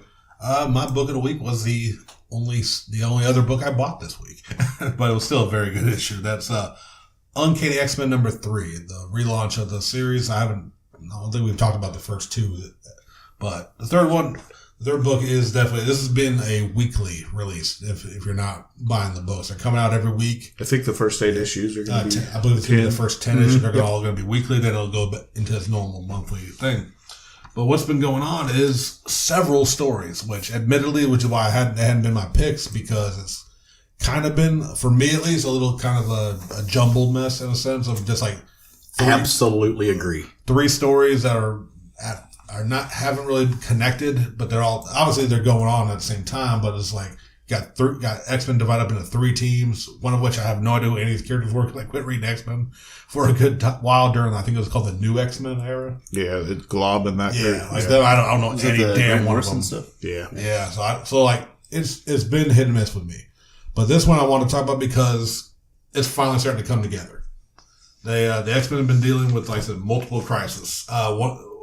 No small part is, Caleb's boy, Jamie Madrox has lost his ever-loving shit. Yep. And has created a clone army of, as he do. I don't know if has he ever done this mass Yeah, he's done this before. I've never seen this happening right now in multiple, man. Right. Well, but if you go back and read some of the Peter David X Factor stuff, I've just never seen this quantity. Well, I've seen him do a lot. I've never seen it where it was visible from space. Right, exactly. But I've seen, it's why Jamie is both incredible and problematic at the same time. Indeed, and so he's lost his ever-loving shit. One team is dealing with that. Another team is dealing with fucking dinosaurs from the savage land roaming through the city.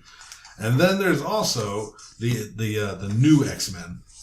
Who've been they had a little mission, then they had to go back to the X-Mansion to kind of recoup because I guess they're still fairly new. I didn't really I mean, they're still writing them as basically they're teenagers, even though they've been around for 20 years now. They're still writing them. That's what kind of confused me. Well, a lot of these are kids that Grant Morrison created, right? Yeah. In the New Mutant stuff. And the New X-Men stuff. Yeah, I thought so. And they're holed up in the X-Mansion after going through getting saved from a mission and kind of recuperating with a common sight outside the X-Mansion, people fucking protest the mutants and want them to get the hell out of there because all the shit that's going on with Jamie Madrox and the all the monsters that are going on.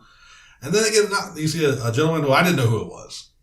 Long, slick back hair in a suit, just kind of casually strolling through him. And I'm just like, who the fuck is this guy? Just walking through. They're like, don't go in there. He goes, oh, it's fine. It's fucking Legion. Yeah, I mean, I knew it from the cover. Yeah, but in 3, I'm talking last issue. Oh, right. I'm sorry, in issue 2 when they first showed him approaching the mansion, I'm like, who the fuck is this guy? Just casually going through an entire group of mutant hating some bitches, and he is wanting to work with the new X-Men, and like they're obviously don't trust him. They know who the fuck he is. Right. So we got that mixed in here, and like I said, there's just a big battle with the other groups fighting off Jamie Madrox's clones, who have now, is this new too? I assume, because kind of what they hint at a little bit later, like his clones are using abilities from other mutants. Again, it's spinning out of the miniseries that's going on right now. It is kind of a new thing, but it has a lot to do with what's going on in Rosenberg's multiple man miniseries. Also, when did he get the Bishop M? Is that recent too? Okay. Rosenberg multiple man miniseries. Okay. Yeah. He got Bishop's M on his face, which was new to me. That was like where him and the little girl got shot to his future. Oh man, I actually read that. Yeah, it's a great series. Reference. Yeah. But what it comes down to with this issue, finally, like what it clicked for me, which is like I've been invested. Like I said, it has been a bit of a clusterfuck going on these first 2 issues. But I was feeling like a lot of potential in this book. Mainly, I ain't gonna lie, mainly because of the team builds that they shown. Like when they first advertised it, they showed one of these teams. There's still 2 other teams in there. So there's almost an X-Men for everybody in this book. Right. But then they're like trying to get to the heart of the issue, and they find Jamie chained up in a basement where he reveals that he had been getting forced to make these clones. He possessed him. Yes, that's right. He possessed him and was forcing him, and I don't know if this is that part of why they can use their power. Like they didn't really, or is that from the miniseries? It's from the miniseries. He can just do this now with his clones? It's something that's his new power since he's been come back. We don't know why, but he's made Hulk clones and he can. I wish that was tied to Legion's many fucking abilities. Well, and so I think for the purposes of this story, it is. Now it's doing something different in the miniseries. I'm sure they're going to tie it in because it's Rosenberg writing both of those sections. Right. And so it's going to tie in. But yeah, so that's basically the crux of it is Legion is transferring his different personalities he's using Madrox Prime as a catalyst kind of. Right. Yeah. And that's what they explained in the book. But like I said, it just, as far as the best I can remember right now, they didn't explain like how they were using other abilities. Right. That's it really hasn't been explained yet. You just have to infer it. Gotcha. And what they've done successfully, like I said, with the last issue, they showed Legion showing up. Right. If nothing else, for a weekly book that has 3 writers that are telling multiple stories, they know how to end a fucking book because Legion's losing his shit on the new X-Men. They're fighting with him. His hair has gone back to straight up. He's gone full fucking Legion crazy. Static X. Yeah, right. And the other X-Men get back to the mansion ready to go to war. And all of a sudden, you just see a huge, like, I guess best I can describe it is like an energy surge level everybody from the sky. And what is standing before them is the Blob, Magneto, Angel, and Omega Red, the 4 horsemen, but not of the apocalypse. They are the 4 horsemen of life, wellness, and bounty. Yep. I don't know what the fuck's going on. I need to know what the fuck's going on. They look awesome. Omega Red's got fucking like tentacles for legs now. Blob looks like something I could cosplay. And Angel is with them, which I'm just as surprised as Iceman because they have a little conversation. What the fuck are you doing up here, Warren? So I need to know what the hell's going on because spoilers. At the end, the X-Mansion is nuked. Oh, go figure. I know, right? I was about to say, which will surprise nobody, unless you know. Which I was like, that's happening. They're also blowing away these fucking racist mutant haters outside that mansion. But speaking of that, there was one scene where Bishop is out there with one of the protesters and just picks up a sign and makes him look him in the eyes and it's like, "Here's your sign back." And the guy's just like, "Oh, I just saved you. Here's your sign back." Right. From a Tyrannosaurus Rex. That was just a really touching. That was That was a moment, That was right? a Like that was poignant heavy. book. Very poignant. Good, yeah. Which, like, you've seen it, like, I can't think of the exact example, but there was something like a Klansman or someone protesting something, right. And, like, only thing between life was literally saved from anti-protesters by a black cop. Yeah. So it was touching on, like, real life kind of moments like that. But like I said, this issue stood out because they're finally kind of bringing all three teams together. Mm-hmm. And now I think we're getting to the meat of what they're going to do with this 10-issue setup, and that's Legion and the 4 fucking horsemen of wellness. Mm-hmm. Well, and maybe it was just because of the attitude or the mood I was in while I was reading it this week. But, like, again, the same thing with Heroes in Crisis. This issue is really where the series gained traction for me, because I'm kind of like you. I thought it was okay. I thought it was serviceable up until this point, but now I feel like it's going somewhere, and I'm along for the ride. Ildare Senar can draw like a bastard. The art's been phenomenal. Yeah. And as I stated, which may also be the issue with them, and I'm kind of hoping maybe it'll get a little more tight now, because they have been doing 3 separate teams with 3 separate stories up until this last issue. Well, it was written by 3 different people: Matthew Rosenberg, Kelly Thompson, and Ed Bryson, all credited as writers for one fucking book. And I don't, honestly, at the top of my head, I can't remember if all 3 of them have been on the other 2. They have been, yeah. So they're doing the same thing they did with Avengers No Surrender, where 3 different writers are doing a weekly series. They're each covering a part of it, and they're like all of the multiple man stuff is Rosenberg. Yeah. I can't honestly say, like I said, it's finally feeling cohesive. Right. That's why I don't think it's been working up until this issue. So I read the first 3 issues together because I was behind on my reading. So I read all 3 of them this week. And I didn't have that disjointed feeling, and I think it's because I read them together that it took that away. It could be it very well could be a case of this will be better in a trade. Yeah, because as I was reading it, it was very clear to me that they were all 3 teams that were leading to the same spot. It was kind of, I could understand why people were disjointed with it, because I'd heard the complaints that you could tell who was writing, and it was changing kind of pace based on who was writing and that sort of thing. But and I think it's just because I read them together. But I'm loving it. As an X-Men fan, I'm loving it. I'm so in on this book right now, and it's the first one I've been in on in a long time. Right. And like I said, it's kept me into. I've been buying every book, and, right? Because I even said it though after the first book, it's like I loved all the X-Men except for the new X-Men, because I wasn't familiar with the Morrison run. But seeing, like, from Cannonball to Iceman being on the team to Psylocke back as Betsy Banner, Well, and like it's been, as an X-Men, especially old school X-Men fan like me, this has been great. It's just a story, like, up until this issue, I had no idea what the fuck was going on. So what you have is you have the old X-Men, because you have Jean Grey and Storm and Bobby and Hank, and you have all of these older ones that have been around forever, and then you have kind of the New Mutants are kind of more of the actual X-Men now, and the other groups kind of moved into leadership, and then you have the young team that's now the New Mutants.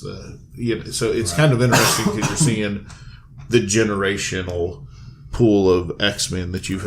And I think it would definitely help if I'd been like you and Caleb, who had been reading like Blue and Gold. I did. I thought you were on the team. Caleb was reading it. I read Blue off and on, depending on what was happening with the story arc. I didn't read Gold at all. And I think I probably would have been a bit easier going into this if I had been reading some X. I haven't read X-Men in a long time. I mean, I think you're on board though. I think I'm definitely. Well, no, I mean, I think you're where you need to be with the information. But since we're talking about the X-Men as a whole, and because I'm in a little bit of a grumpy mood today, can we fucking talk about something, please? Sure, maybe. I need Jordan White to do his goddamn job. Jordan D. White is the editor at large for all of the X books. Anything that has to do with an X-Man or a mutant. Are you wondering how Omega Red is both dead and alive? That. I'm also wondering, like, right now, Omega Red has been on the team in Weapon X. We were actually having this conversation the other day. Where is Wolverine now that Wolverine is back? And, like, there's all. Well, Wolverine's not back yet. Oh, okay. So Wolverine in the Return of Wolverine, he's back. But he doesn't know who he's slowly piecing together his life. He's helping a lady find her son from a corporation that was experimenting on people. We're finding out that he was brainwashed by that corporation, and he's actually been helping them for an indeterminate amount of time. We don't know how long he's actually been back alive. Okay. But they've warped his brain. But in the last issue of Return of Wolverine, he kills Omega Red, presumably. Well, he doesn't. The gal that's with him shoots Omega Red through the heart with a harpoon. Yeah. And leaves him in the middle of the ocean. So, and then That's why he has tentacles now. But again, maybe Omega Red is on the team with fucking Sabretooth and Monet and all of the other people in Weapon X. It's the book that's moving into Weapon or to X Force. It's just like I'm okay. Look, I'm trying to grow my. You broke our Caleb. Marvel has over 700 characters from which to pull from. I have stacks of encyclopedias at home that give character treatments on most of these characters. There is no reason from an editorial standpoint to have these kind of problems because you can pick and choose. You can pull. Well, you can say, hey, no, this character is being used over in this book. Pick one of the other 799 characters that you can pull That's from. kind of what we talked about whenever you showed that X-Force cover with Beta Ray Bill on it. I don't understand why, and I'm not reading Weapon X, so I'm not sure why Omega Red's a good guy anyways. But it makes sense for him him and Daken to both show up in the Return of Wolverine. They're also being experimented on, right, by this, and being brainwashed by this group of people, this corporation. So I don't know where that fits into the timeline exactly.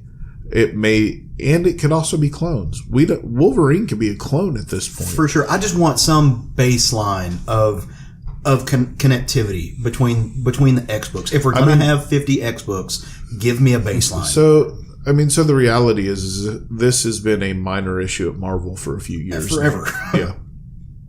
Yeah. Certainly since 2015, 2014, it's been an issue that events don't matter in other books. Right. So if you have an event taking place and it affects, like Wolverine fighting Omega Red and he leaves him in the middle of the ocean, but then you have an X-Men book that they want Omega Red in, they're going to put Omega Red in it. They really do need to fix that continuity thing going on. Absolutely. So. Okay, I just wanted to touch on that for a little bit because it gives me a headache. Dick Grayson is a circus worker and not a carny. Also, I'm the guy wearing the X-Men shirt that's not reading X-Men. You should be. I just thought. Well, it's this thing that they do with, like, okay, so Spider-Man, eventually they're going to tie in with all the other Spider books. X-Men's going to have 5 or 6 titles out there. Eventually they're going to tie in and do all that stuff. And I can't not buy into that. I just can't afford it. So the only X book that I put on my list, I think, is X-Force. So I really think that for X-Men right now, you're only going to have Uncanny, and then you're going to have like X-Force and that sort of thing if you're wanting that. For now. No, I really don't think they're going to have multiple. I think you're going to have solo titles. Yeah, you're going to have your solo books. But I think that they've learned a little bit. And maybe I'm wrong, but I feel like they're only going to do X-Force and Uncanny and then solo books. But, when Spider-Geddon and Infinity Wars is finally over and I'm done collecting those books, then maybe I'll go back and get some X-Men. And that's why I thought about X-Men. Yeah. Thank you, Sean. Thank you. So, my book of the week is Daredevil number 612, which is the Death of Daredevil finale. It also concludes Charles Soule's run on Daredevil. Pencils, inks, colors by Phil Noto. First thing I want to say is the art in this series has been great since Phil Noto came on. I think it was issue 606, so the past 6 issues. Just absolutely beautiful to look at. And since it's the final book in the run, I want to talk a little bit. Charles Soule has done, in my opinion, a fantastic job on Daredevil. I know some people have not liked it. I personally have really liked the Daredevil run on here. And going back to his first issue, Daredevil was hit by a bus. I mean, that's how he started it. You kind of forget that 30 issues later or whatever. So this book starts with right where the last issue ends, which was with Daredevil getting shot in the leg by Bullseye. And his brother, Mike Murdoch, saving his life. Well, Mike was brought into existence by Reader, who is an Inhuman that has the power to make things existent by writing it down. And so Mike was actually, for those of you that don't know, used to be an alternate identity that Matt would do so that he could be kind of a scumbag and get out there and get information from people. And they didn't know he was blind. He didn't have to act blind. He just acted, he used his senses, and people didn't know Mike was blind. Yeah, he was able to pass. Yes. So he's sitting in the hospital and he's getting bandaged. And it crosses his mind that, why didn't Bullseye shoot me in the head? Is he just toying with me? I mean, it's Bullseye. Right. He doesn't miss. He hit me where he wanted to hit me. So why did he shoot me in the leg? And then he gets bandaged up. A fight happens. He gets out. He finally has all the information put together to bring Wilson Fisk down, because as you guys know, Wilson Fisk has been the mayor of New York for some time now. Daredevil found out that he actually fixed the election, and he brings Wilson Fisk down. Then the Vigil shows up. They get in a fight.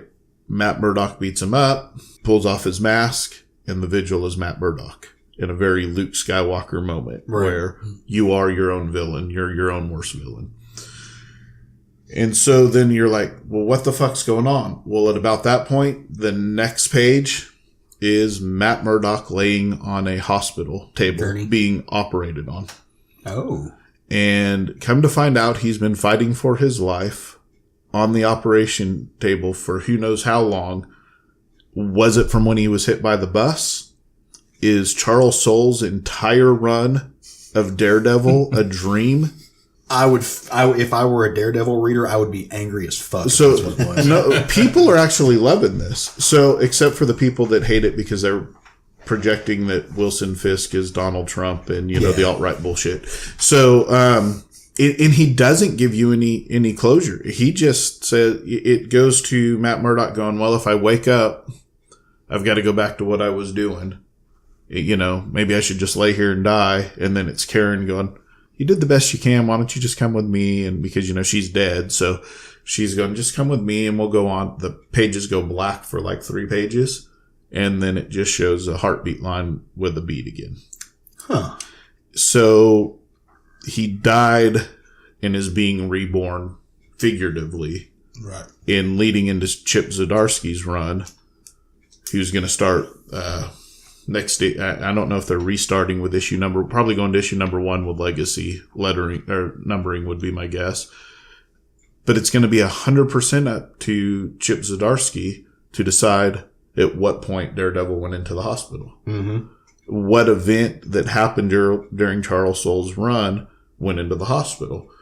Because this whole book felt very rushed. It was like, oh, he's trying to tie neat little bows on everything and get done with his run. Hey, guess what? We don't know. Yeah. Instead of, usually at the end of a run, a writer returns the character they put all the in the toys back condition in the toy they box. got them. Yep. Right. So that the next person can start over and go, okay, I can take him and go from here. This one, he didn't. He just said, you decide what's real and what's not. It was a pretty interesting way to... I felt a little flat when I read it myself. Yeah. But the more I think about it, I'm like, it's not a bad way to do it, but we know that Wilson Fisk has been the mayor because it's been mentioned in other books. So it's not like that didn't happen. Mm-hmm. How would he know all of that happened he trained a sidekick during this run that got blind and got killed and then came back to life. And so much has happened in this run that it's like, please tell me some of it really happened. You know, because you would hate. But now, can you go back and read it with the knowledge that it's all possibly a dream and see it more being like a psychological look into himself? Maybe. Yeah. Maybe. It's one of those moments like that ending makes you reread it and you see it all in a completely different light and you find out it's genius. Kind of like rewatching Sixth Sense with the knowledge that he's dead through the whole thing. Right. Yeah. Maybe, but I also hate to think that I've wasted 3 years of reading a comic book that's all a dream sequence. Right. So I would have a major problem with that if I were reading this book. Yeah. So I don't, and again, it's going to be up to Chips because there's been plenty of times that Daredevil could have been hospitalized during this. So, God, I'm hoping it's not the bus in the first issue. In a coma for 3 years. I mean, it's for those of us that grew up my age. It's Bobby coming back to Dallas. Yeah. Yeah. Oh, yeah. I've been dead for 2 seasons, but hey, you were just dreaming. I've really been here the whole time. I don't get that reference. Yeah, you're too young. So I may go back and reread this entire run. When are you gonna have time to do that? I don't know. I said I may. Under like Sean's advice that maybe look at it as a look into the psychological effects of being Daredevil on Daredevil. But and when you think back, some crazy shit has happened in this run. There was jetpack wearing priests that were killing zombies and shit. I mean, there's been some crazy shit. That sounds like a fever dream. Well, no, but Wilson Fisk has been the mayor in other books. That's what I said. So yeah, it can't all have been that. Yeah, so it's tied into other books. Unless he was already mayor when he. Yeah, I don't know. Yeah. So, anyways, yeah, I guess we'll know. If in the other books, if Wilson Fisk is no longer mayor, yep. If it happened at the end of the run or the beginning of the run, or when Chip Zdarsky starts writing it, he almost Brian Michael Bendis it. I thought he was going to, yeah, because it was really rushed. It was okay. This is done. We're not going to address the bullseye shooting me. Other than why didn't he shoot me in the head? Well, he didn't get shot in the head because you were in a fevered dream pitch at that point, and you don't die in your own dreams. And then from that to, well, let's wrap up Wilson Fisk and let's do this. And, oh, wait, there's this other villain out there that you were fighting. Let's have him just show up and you can beat him up. And wait, none of this happened. So it was really weird. So again, I felt a little flat, but it's one of those that makes you think for sure. Yeah. Gotta enjoy a good series that makes you think. Yeah. I'm going to be really upset if it was all a dream. Yeah, I would too, man. I'd be pissed, and that would solidify my opinion of Charles Soule's work on superheroes. I love him outside of superheroes, but and he's been good on Daredevil, and he's been good on the Return of Wolverine. He's good sometimes. I'm gonna use my old lady grunt. You're not a black woman. That's your husband. True. My book of the week is a book that came out last week, right? Yes. Black Hammer? Yes. It did. Black Hammer Age of Doom number 7. The last issue left us, so we found out that this whole storyline of our heroes being on this farm and everything was created by Madame Dragonfly and Colonel Weird, because when they defeated the anti-god, they ended up in this alternate dimension. And you mean the Anti-Monitor? Yeah, basically. So the whole thing that Colonel Weird and Madame Dragonfly came up with was, they're going to want to go home, but we don't know what will happen if we go home. Because if we go home, then it'll probably bring, the anti-god back home and still destroy everything. So they created this artificial life and everything for the heroes.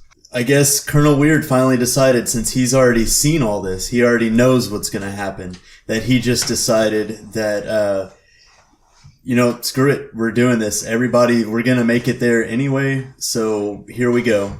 We're going. The issue after that picked up, because all it was them going through a portal to get home, and then there was a bright light. Last issue, Colonel Weird found himself in a very strange place. Yeah, last few issues, yeah. He popped up in this area, and it was constantly changing, and things were constantly being erased. And he found this these crazy, off the wall characters. One of them, the first one that he finds, is Inspector Insector, and he is essentially like your old school, private detective.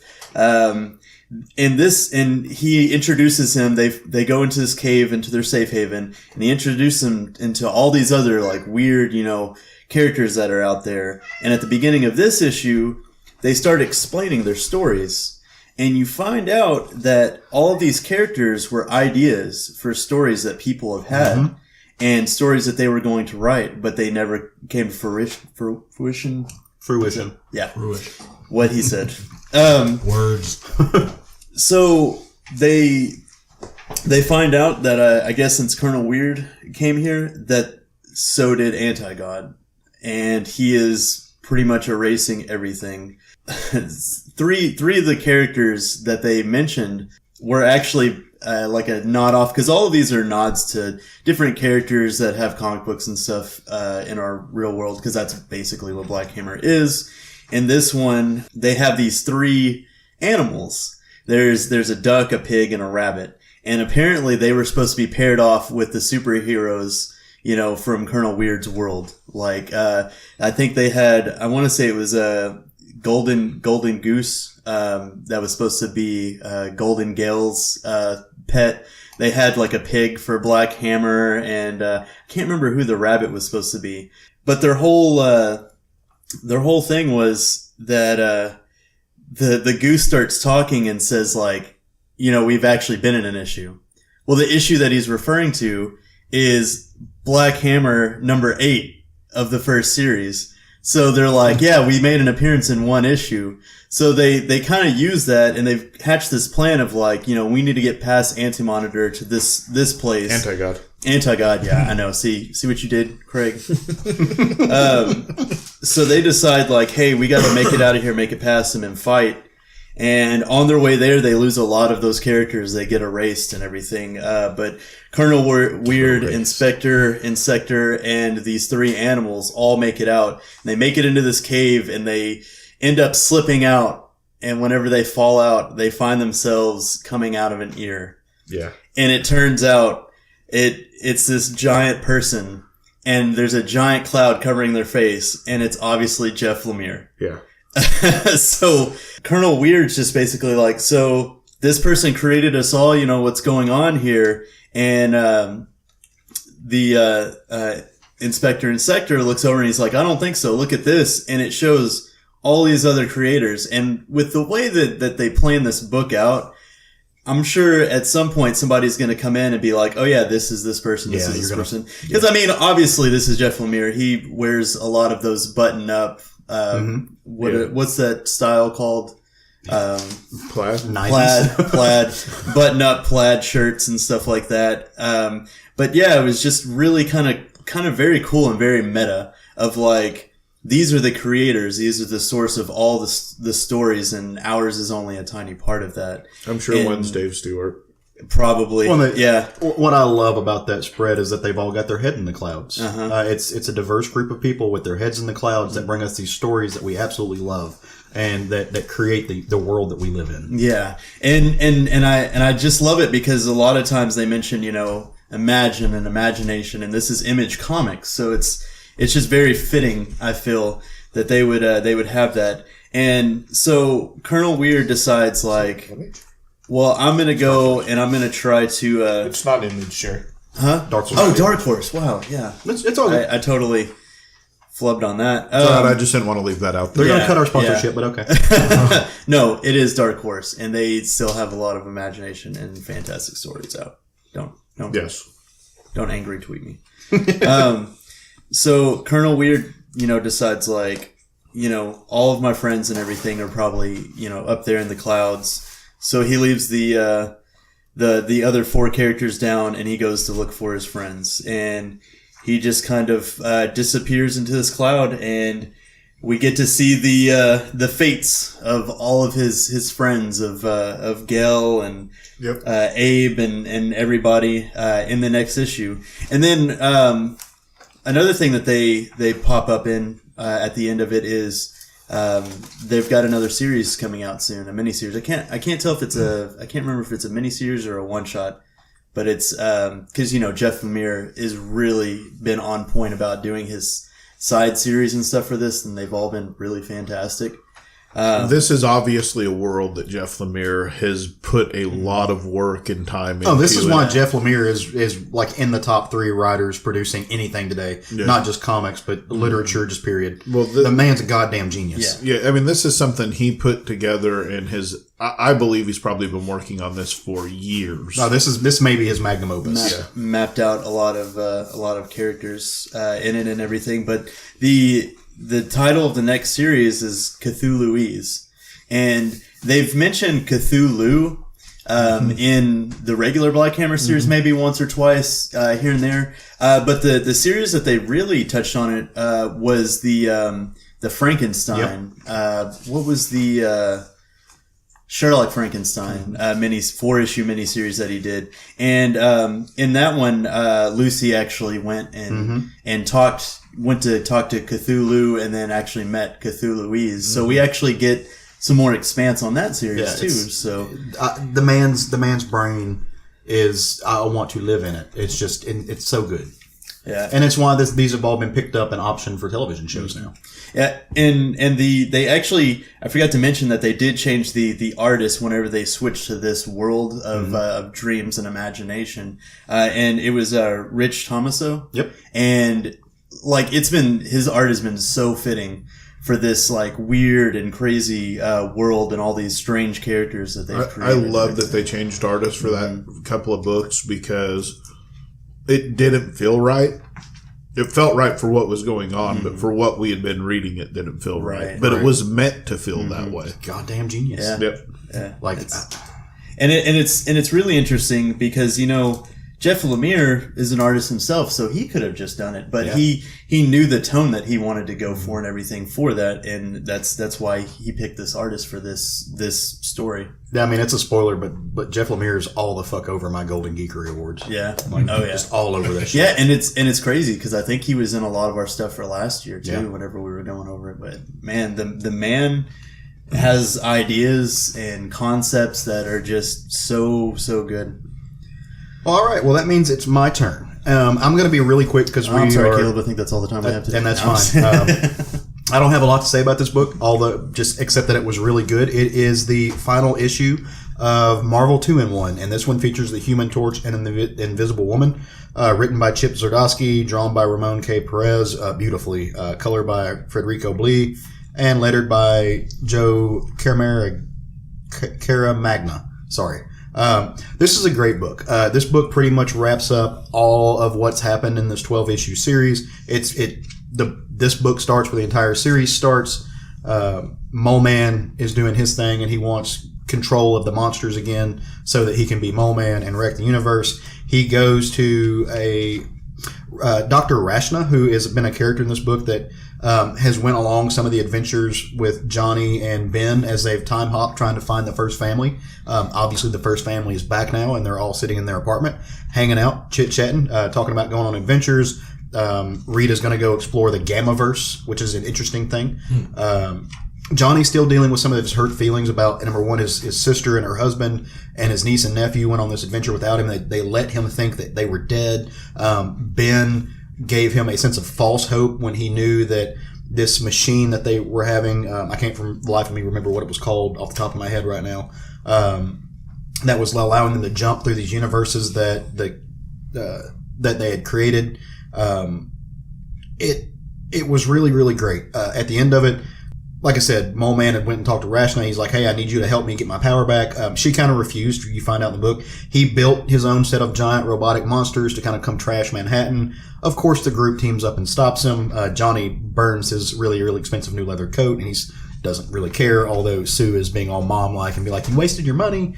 And it's fun. It ends exactly the way that I want a Fantastic Four story to end. The entire family on the rooftop with the Manhattan skyline in the back, loving one another and being not a group of superheroes, but a family. Marvel missed a really, really good opportunity to have Chip Zdarsky writing the Fantastic Four. I'm not personally enjoying this new run. I've said it before. I don't want to trash it. There are people who like it, and I think that's really cool. I'm glad you did. I'm enjoying it, but it took a couple issues to get there. Yeah, I think we're on issue 4 right now. I may try to pick it back up now that Dan Slott's had some time to really get through it, but Chip didn't have that problem. Yeah. I would love to read Chip Zdarsky's Fantastic Four. Ramon K. Perez, I love his cartooning style. It's different, and I don't know if it's just because of the colors, but it's somewhere. It's almost in the perfect place between realism and cartooning. It's a solid book. They're going to be collecting this, obviously, in trade paperbacks. The first 6 issues are already out, but I won't be surprised to see a hardcover coming out. I'm sad to see the Marvel 2-in-1 series end. I wish they would take it in a different direction and use different characters. But it's over, unfortunately. Solid book. It's been one of my favorite little Marvel runs. If you've never been a Fantastic Four person and you're kind of curious to find out what the draw is to these characters, why people still love them 60 years later. I think 60, maybe 80, I'm not sure. All these years later, why people still love them. I'm not mathing right now. Read this book, especially the last 6. Like, read the entire thing, and you'll find out why Johnny and Ben are awesome. But when you get to the end of this book, and when the rest of the family comes back, you really get a feel for why these characters are beloved. I've never really been a Fantastic Four guy. I kind of am now, if that makes any sense. Or maybe I'm just a fan of the way that Chip Zdarsky treats them. So that's my book of the week. Marvel 2-in-1, number 12, Human Torch, Invisible Woman. Solid run. Congratulations, guys. Seriously. I do have one honorable mention. Okay. Not to jump straight off of what you were talking about. And this book is probably going to be on my list for the Golden Geekery? Golden Geekery. What are we calling it again? What are we calling it now? Golden Bullshit Award. For the all ages book. Marvel Action Spider-Man was a really good book. Nice. I don't know if anybody else read that or not, but it was. I was really pleasantly surprised. It's Peter Parker as a teenager, Miles Morales as a teenager, and Gwen Stacy as a teenager. They're all interning at the Daily Bugle. Come to find out, all 3 of them are Spider people. Oh, nice. So, you think it's just going to be Peter Parker. But Miles Morales shows his powers, and in the next one, the cover has Gwen Stacy as Spider-Gwen. So, is this part of the line that they're launching? It's going through IDW. Yes. Yeah. Nice. It's a Marvel title, but IDW is actually doing the publishing. But a lot of fun. Yeah. I also read the first Drowned Earth book this week. Oh, sorry, Sean. I saw your head pop up over my pop filter.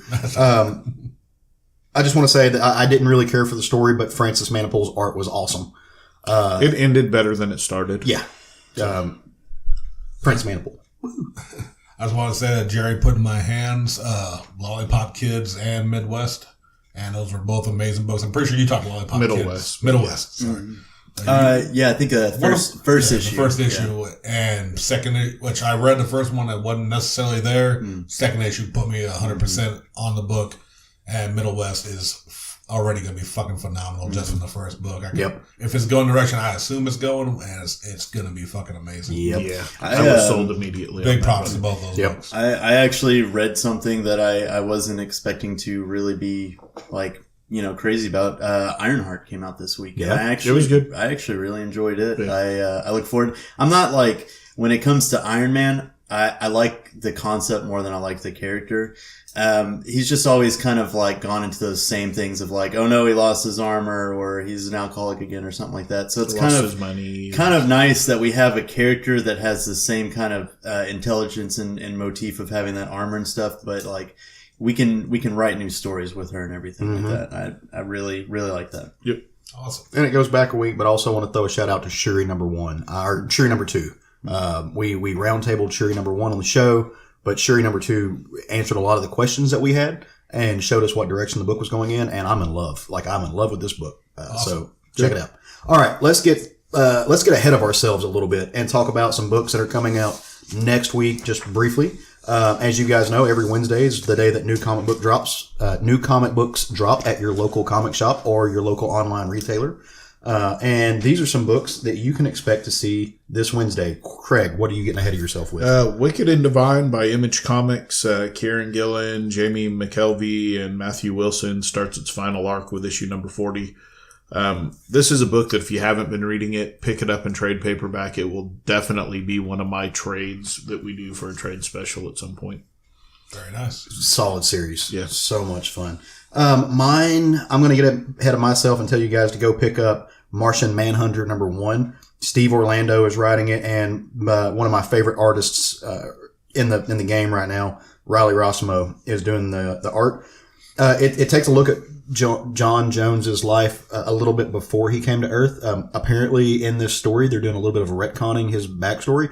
He was a corrupt cop on Mars, and so they're going to be looking at a little bit of what his life was like and giving him some characterization before he became the Martian Manhunter that we all know and love. And I can't imagine, John Jones has always been kind of the heart and soul of the Justice League. He's kind of the honest barometer of the team. Imagining him as a corrupt cop is going to be interesting. I don't know. If they've rated anything like Training Day, I'm in. Oh, dude, this could be Steve Orlando's Training Day. That's dope. I just have to say, thanks to Teen Titans Go, anytime I hear Martian Manhunter, I have to think of Beast Boy being Martian Manhunter. I'm going to hunt me some mans. Kills me every time. So. The theme of my early 20s. Nice.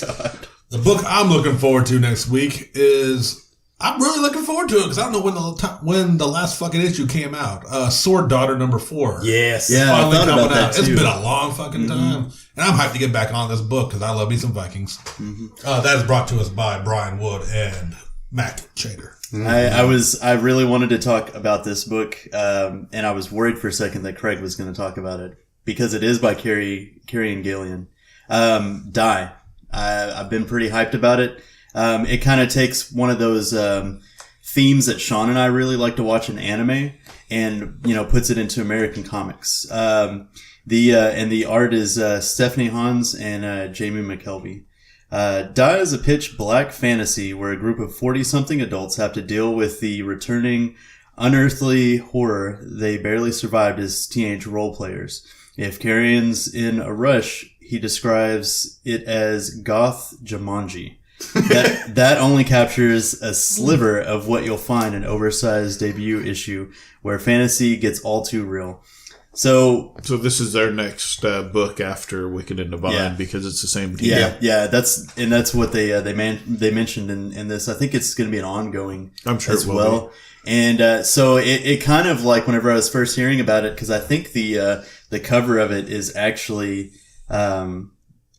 It's got some very RPG-esque elements is what I was, coming to.